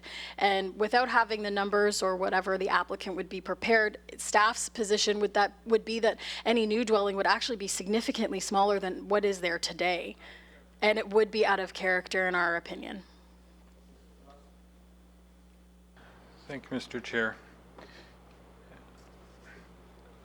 Kate, and I appreciate this didn't come from you, but I'm having similar concern that my colleagues have, is that if we're being asked to grant a variance of 68%, whatever that number is, the committee can apply it, assess it based on this application. We're being asked to change the definition of a lot, and if we do that, first of all, I question whether we can do that, but if we do, then as Mr. Charlois said, I don't know how the committee on any other application has any choice but to automatically say that you have to do this on everything. And I agree with you that visually, in context, nobody can see that blue line. So I don't have the issue with using the whole lot for the calculation.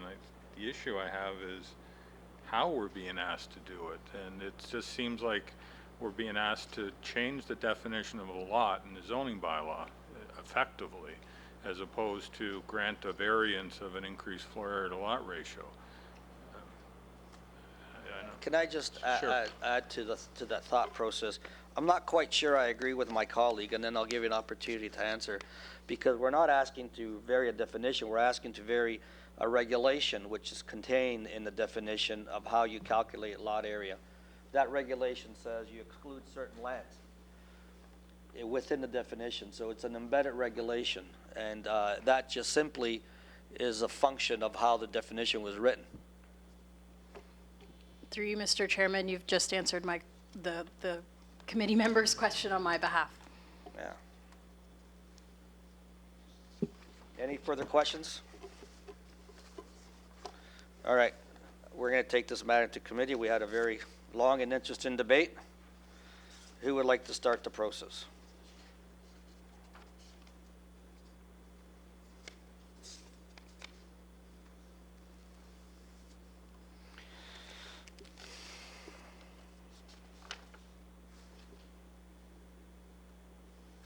All right, so can Ms. McHale, can you take the chair? So I can start the process by saying it's no doubt this is a complicated application, only because of the additional variance that was added something that's has emerged and a bit unique and perhaps has applications somewhere else, but it's irrelevant for the consideration of this variance. We're dealing with this property in this context, and without belaboring the point, I feel that the variance sought collectively and individually meet the four tests of the Planning Act. I accept the comments and the concerns by the residents. This is the one lot that I see on this stretch that has the sort of bend in the wrong direction, if you will. And the explanation we received by Mr. Capper in response to the concerns of one of the neighbors at 419, if you eliminate that architectural feature, the columns of the garage, basically the front yard setback would be more or less compatible with the property to the north at 419. I won't add any further points on what we heard in terms of the other variances, but I feel that collectively and individually, again, they meet the four tests of the Planning Act, and I would move its approval on the two conditions that it be substantially in accordance with the plans that were filed. However, that catch up with my paperwork here. That the proposed dwelling be constructed in general accordance with the plans as submitted and subject to the two-year building permit. All right, so that's the motion. Chair, back to you. Take it through the process. So the motion is to approve subject to the stated conditions. Is there a discussion on this recommendation? See none, or those in support? All those, sorry, I'm in support. Okay. All those opposed? All right, so we need another recommendation. Okay. I will continue to hold the chair. Okay, yeah, continue. So this motion has failed. Motion to approve has failed. Now we need another motion. And it has to be one of you gentlemen because Paul just moved the motion.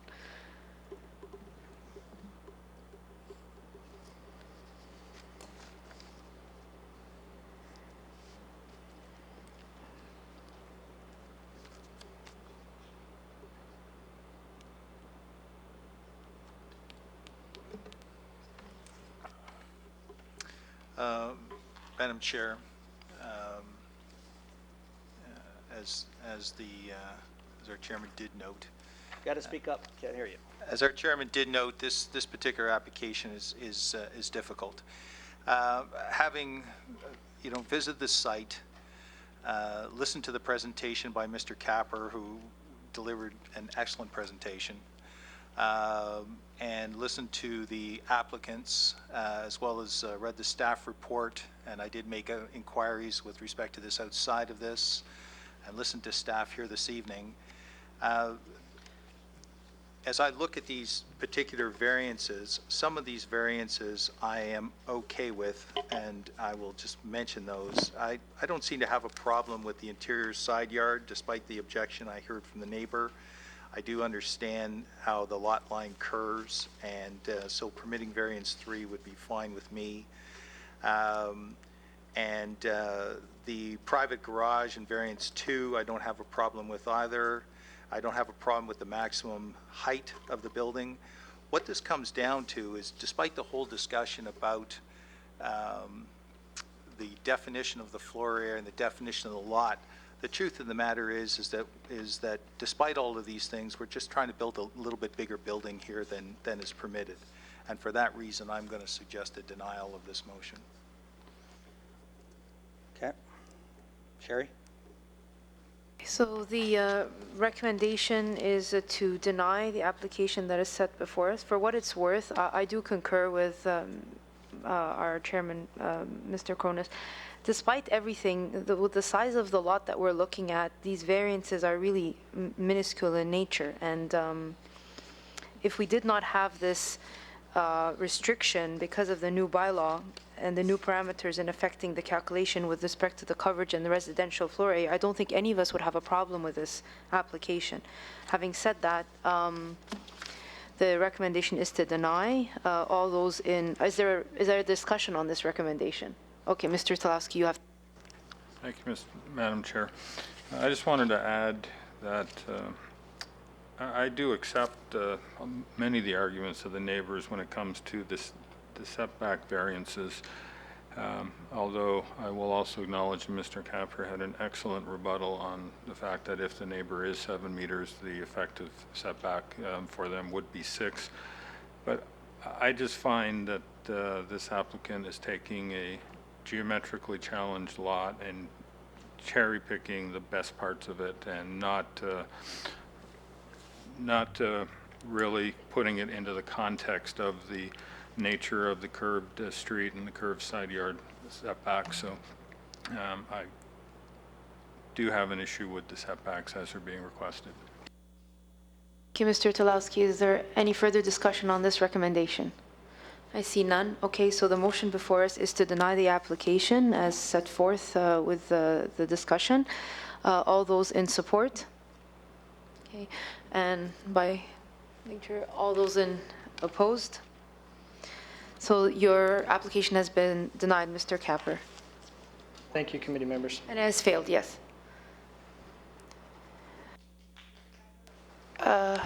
Thank you, but no. We do not make these displays of opinion in the public court. Thank you. Mr. Capper, I assume you're standing before us for bridge?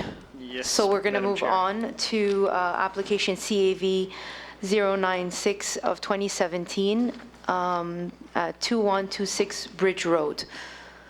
Mr. Capper, before you start, I have to recognize that the gentleman has been quite patient with this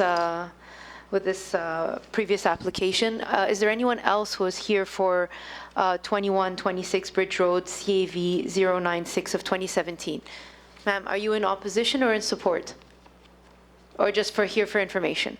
Okay, so Mr. Capper, you can go ahead with your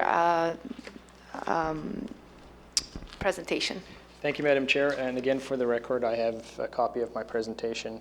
I'd ask that the electronic version be submitted as well, because I have received trouble for that before and not submitting it. The disc right there. Thank you very much. Thank you, Madam Chair. For the record, my name is David Capper. I'm a planning consultant with Glenn Schnarr & Associates. Our address is 10 Kingsbridge Garden Circle, Suite 700, Mississauga, Ontario, L5R 3K6. And through you, Madam Chair, the application that's before you this evening seeks the approval of a single minor variance to permit the construction of a 2-story single detached dwelling. The application, the property is located on the south side of Bridge Road, just west of Scarsdale Crescent. The variance before you this evening seeks an increase in the maximum permitted residential floor area. The zoning bylaw permits a maximum of 41%, and the applicant is seeking an increase to 45.16%. In terms of the floor area that's being requested, the maximum permitted on the property is 285.44 square meters, and the applicant is seeking an increase to 314.4 square meters, or 28.95 square meters, or roughly 311 square feet. So the increase that's being sought, if the variance is approved, is an increase of 311 square feet. In citing the property, we were cognizant of the fact that there were 2 existing 1-story and 1.5-story buildings. Sorry, on the east side there's a 1-story, and on the west side there's a 1.5-story building that were located immediately adjacent to the property. So there were a number of design considerations that we took into account in designing this building. We did meet with staff initially with a proposal. We discussed that proposal with them. We were provided comments. We went back and we revised our design to respond to those comments. We showed the revised plans to staff, and we were under the impression that we had hit the mark. It appears based on the staff comments that we did not hit the mark, but I'd like to walk you through those revisions that were made very quickly. So this is the proposed front yard of the front facade of the dwelling. This design is consistent from our initial proposal and through to the end product that's before you this evening. Those are the 2 elevations. Where we did make significant changes are in the rear portion of the dwelling. This is what's proposed and before you this evening. And what you'll notice is these red circles represent areas where we have significantly changed the side and rear elevations to respond to some of the concerns that were raised by staff. Staff had a concern with respect to the easterly facade of the dwelling and the fact that it didn't allow for a transition between the 1.5-story to the east and the proposed 2-story dwelling. So what we did is, this was a solid wall all the way along the easterly property line, and this I'll show you again in the easterly facade. But we've reduced not only the floor area within the roof line in this area here, we've set it back from the roof edge, and we've created this roof cornice here. We've also reduced the number of windows and the amount of open voids along the rear facade. And the attempt there is to try and mitigate any potential impacts of privacy and overlook to the properties to the east and the west. This is in fact the easterly elevation that this is the westerly elevation. One of the things that we did within this floor plan is that we made sure that all of the bedrooms, all of the floor area on the second floor were programmed with rooms that were not intensive. So any windows that you see on the second floor are either bathrooms or closets, and you'll see that in the floor areas. And the intent there is to introduce rooms that are not intensively programmed, they're not used, and if they are used, like for instance with a bathroom, it's typically either the blinds are always down or it's some kind of frosted window. Again, we've done the same treatment at the northwest corner of the building where we've got the garage, that we've got the sloping roof, and again that transition for the roof line from the abutting dwelling to the west. And just very quickly, there is a change. This is the proposed dwelling that's before you this evening. The change from our original design was that we've added another window in here. And what we did do is we've moved floor area. Previously, that was a bedroom. We've now moved in this recent design the bathroom, and I believe it's a closet, or the other way around. But again, not intensively programmed rooms. This is the easterly facade, and again, this is the big change that was made here with respect to reducing that overall massing and providing a transition in building height, all in accordance with the urban design policies in the official plan. Sorry, just before I conclude, again, the application seeks an increase of 311 square feet, begging your pardon. It's not a substantial increase. It's certainly, it's an increase that is reasonable in terms of the amount of floor area that is being sought for the property, in my opinion, and certainly something that you couldn't appreciate if you stood at the front of the dwelling and looked. What you would observe, though, is the fact that the front yard setbacks, the side yard setbacks, and the rear yard setbacks are all either exceeded or met in terms of the minimum requirements of the zoning bylaw.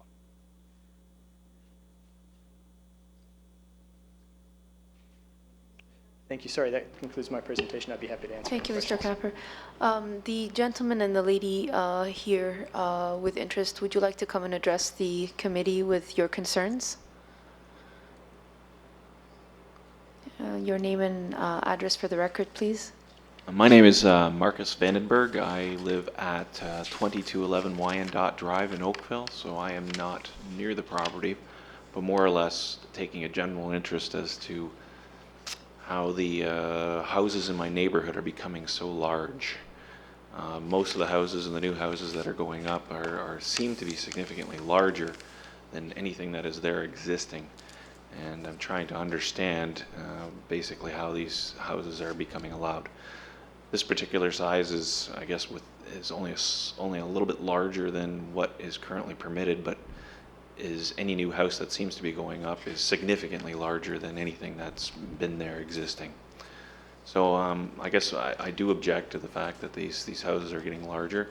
Unfortunately, I'm not as prepared as the folks at Avon Crescent. I wish I was. But I'll just consider this an educational opportunity. Well, I mean, most of your housing stock in the area is a bungalow or a story and a half, and as of right, new builds are allowed for 2 stories up to a height of 9 meters. So I can appreciate how you can see that compared to the properties that are on the street as being considerably larger. That's correct. I mean, really, none of the new houses that are going up are fitting with the streetscape. There are some that have been done quite nicely up Bridge Road. They seem to have lower profiles, but we have one that is just across the street that is very, very large, and when you have a small side split house, it certainly makes it look like a shanty of a cottage, when in fact it really isn't. That's further than that. I just say I object. There you go. Okay, thank you for your submission, sir. Ma'am, would you like to address the committee? No? Okay. Are there any questions of the, I'm sorry, I didn't get your name. Mark and Mr. Vanderberg? No, I see none. Mr. Capper, would you like to come back and say your final bit concerning the submissions of the neighbor? Through you, Madam Chair, I did have an opportunity to speak with Mr. Vandenberg between the applications, and I do certainly appreciate his concerns, and I don't dispute them. I think certainly there is some infill that is occurring in the neighborhood, generally within the neighborhood. As you mentioned, as of right, the zoning bylaw permits a 9-meter height. In this particular instance, the vast majority of all of the zoning provisions are being respected, with the exception of the residential floor area. And the request before you this evening, the real difference is really an additional, it's an additional bedroom or two rooms of 150 square feet. So in my mind, it's a reasonable request. Certainly the design of the building has attempted as much as possible to mitigate any perceived impact of the proposed building. And it's my suggestion to you that the proposed building, the dwelling, will be an addition to the character of the neighborhood, and I think it will be something that that residents will learn to grow with, and I think it will evolve with the community as other developments happen. Okay, thank you, Mr. Capper. Are there any questions of Mr. Capper? Go ahead, Mr. Charlebois. Mr. Capper, you're well aware that there's 4 tests under the Planning Act, and it has to meet all 4 tests, and if it fails one, then it can fail. So, again, you spoke eloquently to certain of the ones, but you didn't really. I'm going to give you an opportunity, because you really didn't talk to what the town really wanted to say, where it said basically that the zoning bylaw allows some flexibility when you're replacing the original housing stock, but it really spoke to the character of the neighborhood, and is saying that this neighborhoods that exceed the limitations of the zoning bylaw can have a cumulative effect of eroding the neighborhood character rather than protecting it. You need to be sensitive to the existing buildings, So the whole focus of the town was really on that area, less about whether is this application minor, the general intent of the bylaw. Basically said that it's not in keeping with the character, it's not sympathetic. So I'm going to give you an opportunity to talk to that. Thank you, Mr. Chair. I think the dispute between myself and staff is what exactly is the community character in the area. I have driven by the site. I have visited the site. I have walked the neighborhood. And to be quite frank with you, I do not believe that there's a consistent character in the neighborhood. There is a mix.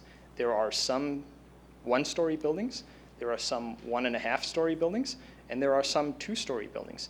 There's not one consistent dwelling type that is prevalent and predominant in the neighborhood. There is a mix. And I think that's particularly important, because the official plan test is to be compatible with, which is not the same as, and in fact the official plan has that exact language in it. It's not the same as, but similar to. And I think when you look at this area and you see that there are in fact buildings that are 2 stories, there are some of them, there are also some buildings that are 1 stories. I think that generally, on balance, the proposed dwelling will be compatible with that character. Yes, it is different, but I believe it will maintain that mix of dwelling type, which makes up the character of this neighborhood. So I think the dispute between myself and planning staff is how we define community character. I don't think it's fair to look at the dwellings on either side and say, well, that's a 1.5 story and that's a 1 story, and that represents the community character.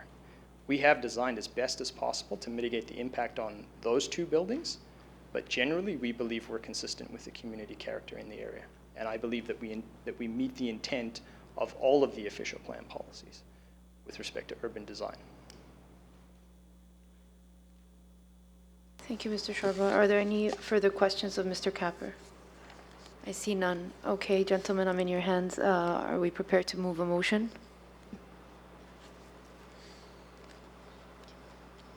Mr. Tlowski. Thank you, Madam Chair. Madam Chair, I'm going to support what I found to be a very well-reasoned staff report. I think perhaps the only thing missing from it, which I'll add, was a clause that said had the applicant tried to incorporate measures such as incorporating the second floor into the roof, it would have been more compatible. The issue here is that the applicant has chosen to buy a property and redevelop a property in the middle of what may be the least redeveloped stretch of road in South Oakville. It's the first one in that section of Bridge Street that would see a redevelopment of this nature. And while I agree with the applicant and have often supported that the existing zoning bylaw permits development, which some could say is out of character with the existing community, but I also think there's an obligation when you're early into a stable community that if you're asking the committee to vary the bylaw, I think there's an obligation to do your best to make it as compatible as possible, even though, of course, as the applicant says, it will never be the same as, because the bylaw is very different than what the existing stock is. But the greatest issue I'm having with this application is that the applicant chose to take the 9-meter maximum height and carry it across the majority of the dwelling with a flat roof, and that is it's not desirable in my estimation. So with that, Madam Chair, I'm going to move that the application be denied. Thank you, Mr. Tlowski. Is there a discussion on this recommendation? I see none. All those in support of Mr. Tlowski's motion to deny the application? All right. And all those in favor? Sorry, all those opposed? Yeah. Okay. Thank you, Madam Chair and committee members. All right, I'll continue with the other one, and then you have to do the last one. Okay, so that application. Sir, we didn't catch your address, Mr. Vandenberg. My address is 2211 Wyandotte Drive, so on the corner of Bridge and Wyandotte. Okay, thank you very much for repeating that. Application CAV 77-2017 at 571 Wingrove Crescent.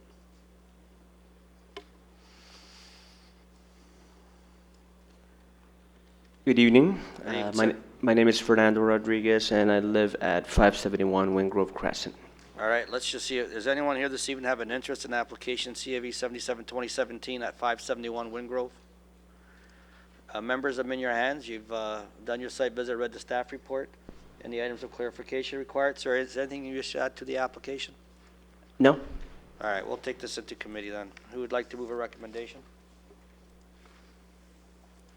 Mr. Chairman, Yes. did you, or, Proceed. okay, I'd like to move a recommendation to approve the application as submitted before us. It is an existing dwelling with a second-story addition. It does meet the 4 tests of the Planning Act, and it's desirable for the development of the land with a minor variance for a minimum front yard setback of 9 meters, whereas 10 meters is what is permitted. Having said that, I will move a recommendation with the conditions that the proposed addition be constructed in general accordance with the plans as submitted, as well as our standard 2-year condition, if that will expire from the date of the decision if the proposed development has not proceeded and/or building permit not issued. Okay, and I guess to reflect on the record that there's been no no written comments or any written. Thank you, Mr. Chair. Yes, there's no public opposition. A discussion on recommendation? Seeing on all those in support? No one opposed, that application has been approved. Okay, and I will leave the chair.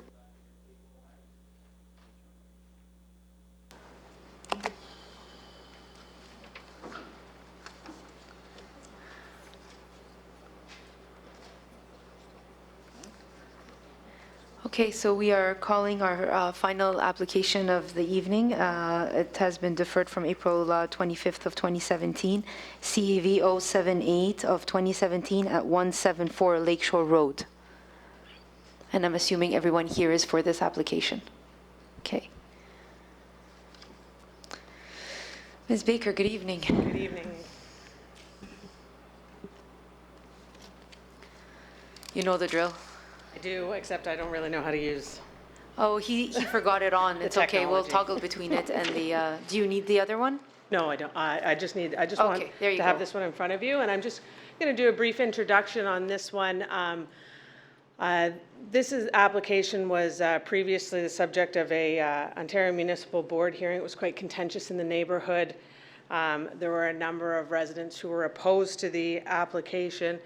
A new developer bought the site, and I will say probably for the first time in my career engaged in an extensive public consultation process that has resulted in both ward councillors, the Ratepayers Association, who are also here, the two ward councillors are here, and the mayor in active support of this application. Unfortunately, the mayor had to leave due to another commitment, but they've been clear in their support with respect to this application. And so there was one objection letter submitted on this application that I just wanted to very quickly address. And then if you want a further presentation on the application itself, I was going to turn it over to our planning team. But the letter was with respect to, if you can see on the screen here, the setback from the parking area to the townhouses on Brock. Once that letter of objection was received by my client, they amended their plans to ensure that they could provide an extensive landscaped area between the townhouses on Brock and the subject site to address that concern. And that was communicated to the town by way of letter. That should be in your file. So that was the one fundamental change between when it was deferred to when it is now, the revised plans. There was some revised terminology in the variances, and the planning team can address that. But I just wanted to give that introduction on the public consultation process because it's actually unparalleled in any application that I've previously been involved with. And I do know it's late, so if you would like that presentation, I will turn it over to our planning team to do so.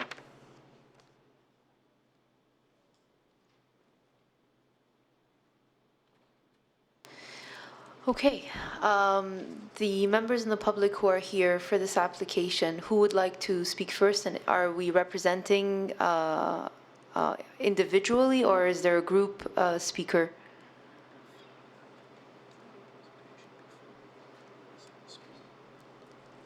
The only reason I ask is I'd like to give an opportunity to everyone to speak. I would just prefer that we do not repeat the same points over and over again because that just doesn't further our goals.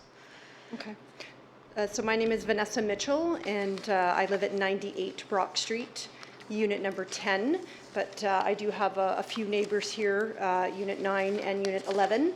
And these are the units that are directly behind the proposed dwelling. Mm-hmm. And it's interesting that it was just mentioned in regards to the change in the landscaping between the parking, because this is one of the major concerns that we have. We have, obviously we don't want to have this big development directly behind our property, but we'll take what is there because it was better than before. But we are concerned with the variance request number 2, table 4.11.2, that says that the original landscaping was 4.5 meters between the surface parking area and the lot line. And basically the variance request is now to permit 0 width of landscaping between the surface parking area and the rear lot line abutting the lot of the residential use. So assuming that our back patio, which is right behind this dwelling, is the rear lot line, then we would have 0 green space directly behind our patios.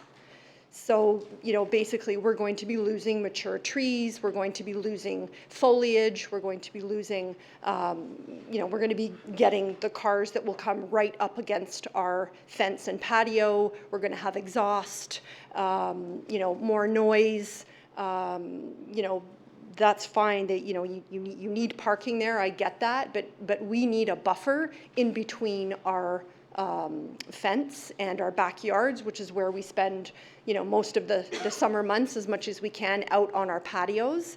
And we will just be, you know, looking right into a parking lot, basically. Had just mentioned that there's now a 4.5 meter landscape buffer. Am I correct in? But that's the thing. Are you dropping that variance? Okay, so maybe you can. So I'll allow the toggling between just for now, but sure. Afterwards we'd like to hear from everybody, and then you can answer. It's just to set the record straight. They are not the rear yard. Okay. So they are. So you are not the rear yard. You're a side yard. Very strange, because the front yard's actually Lakeshore Road. Okay. So you have that 4.5 meter buffer. Okay. There is actually also. Oops, excuse me. I'll just say here, and I'm sorry that that's this okay. is happening. I'll allow it. It's fine. Because it is confusing, yeah. This it invariably is. This is the pinch point here, which is the 4.2, which is the variance that we're seeking. The rest in here is 4.5, and then this ranges between 9 and 16. 4.2 to 9.7. Sorry. Where are we? So you're here. Backyard is here. Right, so the landscape buffer is being provided here at 4.5. There's just one pinch point here, just because it's on an angle, that it's 4.2. So you're not the rear yard. The 0 is actually as it relates to the driveway. Because this is the rear property line, this is the front property line, and the 2 sides. Okay, so there will be 4.5. And that concern actually has been articulated, and I wanted certainly to say that this is one application, because the property line is on an angle and the building's on an angle, that we believe to give the community the strong certainty that where the setbacks are, because they're not even across, this is one application that we strongly believe should be tied to the drawings, so substantially in accordance with the drawings that are filed, so that the community has the comfort that where the pinch points are the only spots where the landscaped area or will be pinched. It couldn't be a situation where the whole thing is 4.2, or as an example. Okay, thank you. And just to direct you to your concern, you would be concerned with actually number 3 versus number 2. That's the one that applies to you. So that's the pinch point. That's the variance that they're applying for that affects your rear yard. Just for you to know. I don't understand. Sorry. Ms. Baker, can you just leave that picture, that drawing back on the, thank you. If you can just leave it there.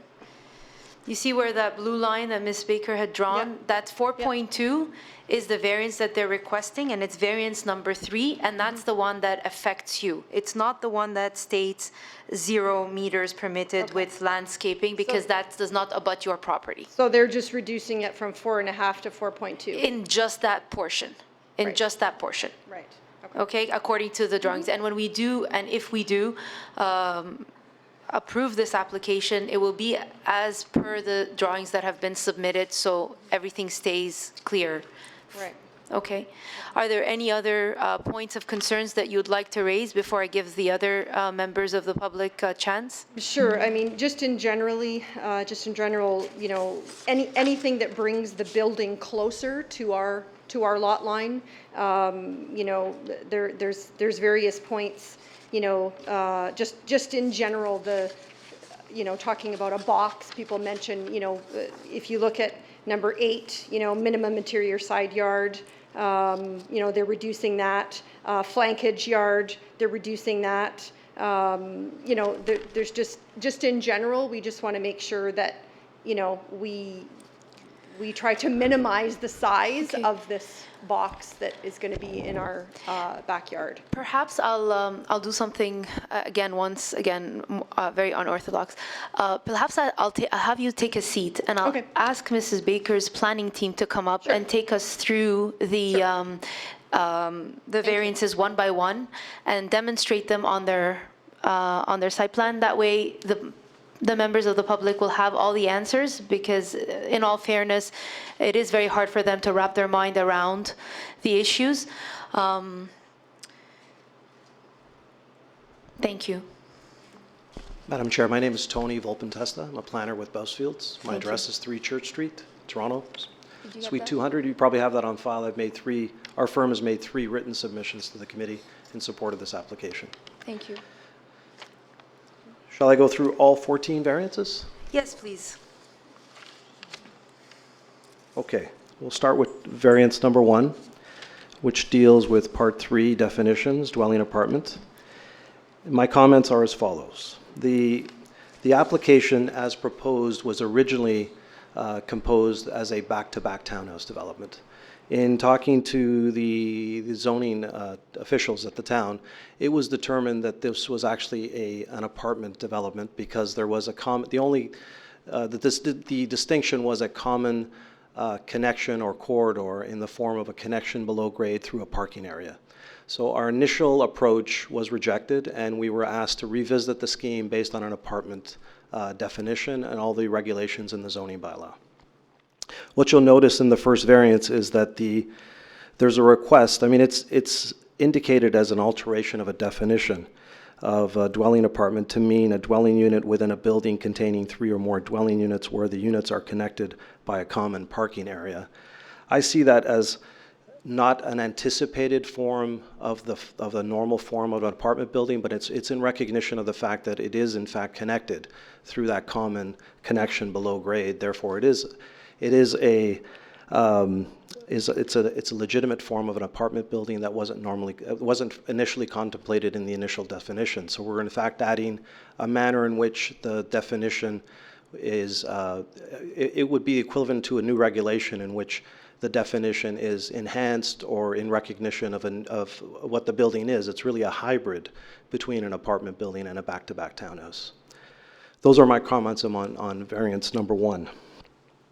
Variance number 2 is, as Ms. Baker, in response to a question to the neighbor on the east, corrected. The variance number 2 is actually it's in relation to the south property line.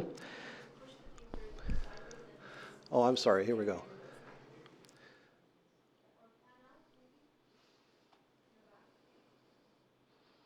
Can we pan out a little bit so that we have a better view of the drawings? Can we zoom out? Okay, perfect. Thank you. Thank you. My remarks with regard to variance number 2 are as follows. The intention here is, this is in recognition of the fact that this southern area is in fact the main vehicular access to the site, provides access to an underground parking area and some limited surface parking spaces located here. So there's no possibility, given the design of the project, to have a landscaped area. The intention here is to erect a fence along the southern property line, and the details of this would be worked out through the site plan approval stage, of course. The neighbors potentially affected by this 0.0 variance with regard to the width of the landscape strip are not objecting. Those are my submissions with regard to variance number 2. With regard to variance number 3, I thought that Ms. Baker addressed that wholly. I don't have anything further to add. I mean, there is a range in terms of the width of that landscape strip between 4.2 meters and 9.7 meters. The pinch point that Ms. Baker referred to is in fact the key observation here. And for the bulk of the eastern area, the width of that landscape area is significantly larger than required. There's a quick question. Just a quick question on that 4.2. I keep looking at these drawings, and though I appreciate the 4.2, the drawings I have state that everything there is 4.5. Is there a... It's just not. It's just not shown? Yeah. It's not But shown. that's Yeah, the it's point? it's a more it's a more precise or detailed determination that was based on. I have to just take a moment to go back to my notes about the next variance. Just bear with me a second.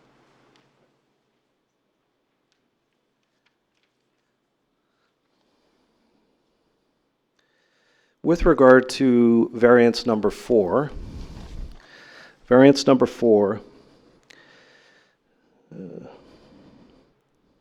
deals with parking for an apartment dwelling. So this, in terms of my comments, I would state as follows. As it is classified as an apartment and not a townhouse development, the resident parking rate is lower. So there's a difference between 1.25 spaces per unit versus 2, but the visitor rate is higher. The visitor rate is at 0.25 versus 0. There would be 0 parking spaces for the visitor rates for a townhouse development. Overall, we have much more parking spaces that are required. We have 48 being provided versus 33 that would be required at 1.5 per unit, which is at 1.25 per resident and 0.25 for visitor. And visitors will be, I observed that visitors will be able to park because all of the parking spaces are in a tandem configuration.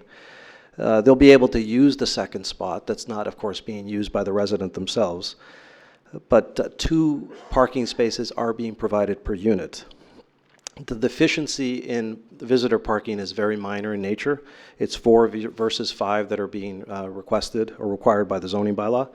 And to my knowledge, and based on comments that have been received to date on this application, there was no objection to that particular variance. Variance number 5 is technical in nature. It deals with the minimum length of the tandem parking space, 11.4 versus 11.7. So there's a minor 0.3 meter difference. Typically, there's a 5.7 meter minimum length for our parking space, and at 11.4, there's adequate space to provide those 2 tandem spaces. And again, based on comments we've received to date, there has not been any objection to that particular variance.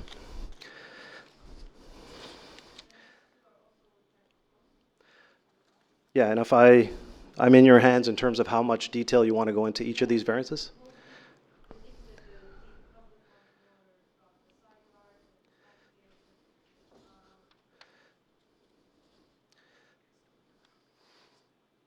Right, 8 and 9. So are you leading me to variances 8 and 9? Oh, thank you. The minimum interior side yard, it ranges, the variance that's before you, minimum flankage yard, Brookfield Road. Sorry, let's go to 8. 8 is a minimum interior side yard of 14 meters to permit a minimum interior side yard of 9 meters. First of all, I just observed that the interior side yard ranges from 9 to 15 meters. Again, there's a porch to property line side yard determination. There's greater separation, of course, if it's measured from building face, as opposed to the projection. I would observe that the harmonized zoning bylaw permits or requires a 0 meter interior setback, as lands to the east are also zoned CBD. If lands to the east were zoned residential, then the 3 meter interior side yard would be required.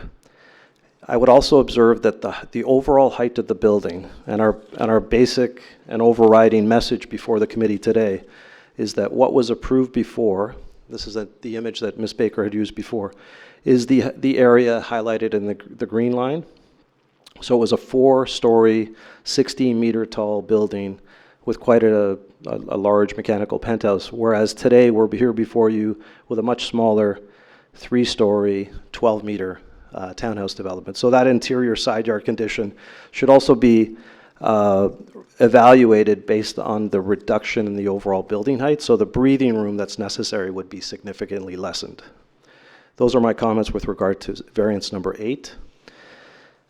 Variance number 9. Just for the public, would you mind just pointing out where variance number 8 is?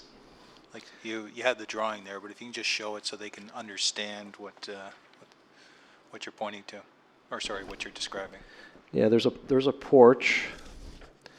Sorry, just let me make sure I could read this. It's at the very north end. It's right here. That's the pinch point at the very north end.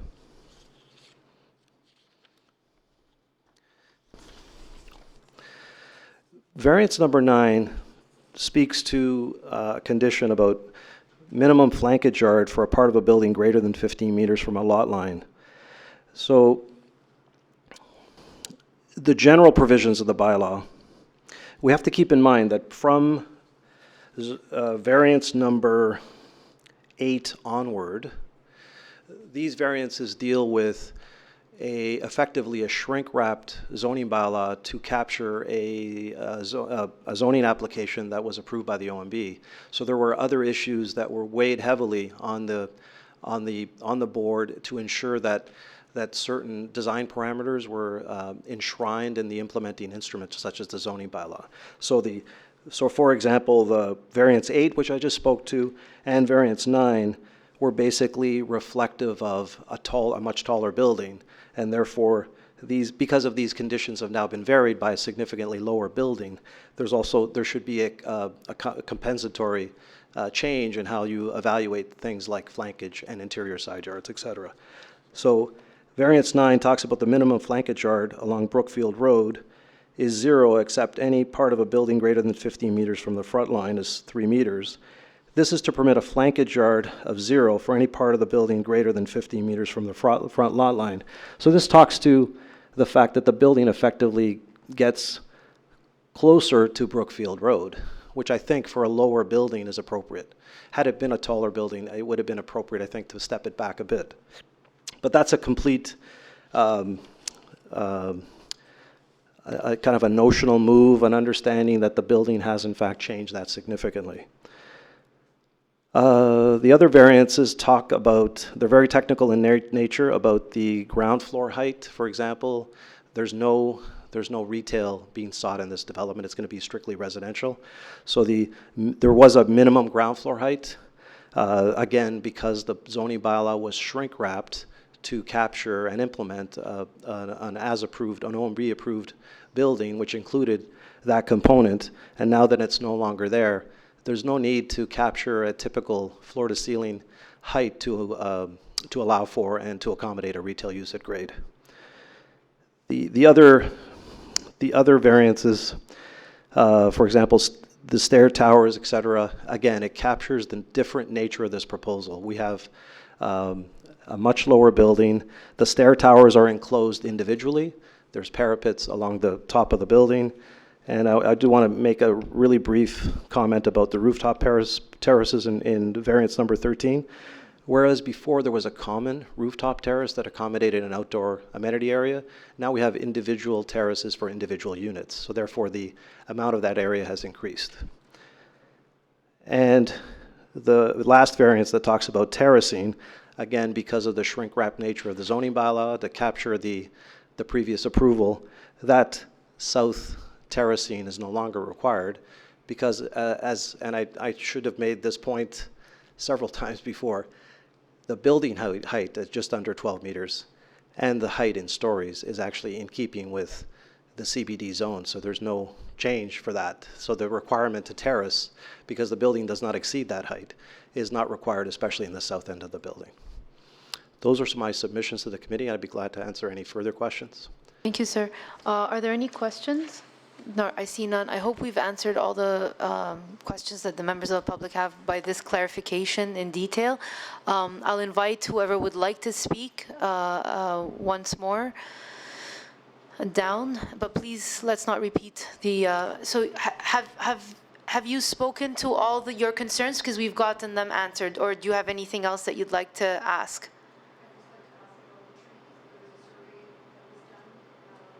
Okay, well, then come to the front. Ms. Baker, you need to be taking notes. So apparently there was, the developer had sent out a surveyor and they had recorded the number of trees on the lot. And we'd like to know what the result was, how many trees will be lost, and which trees on our property line will be affected. Okay, thank you. Anyone else would like to speak to the committee? Come on down, sir.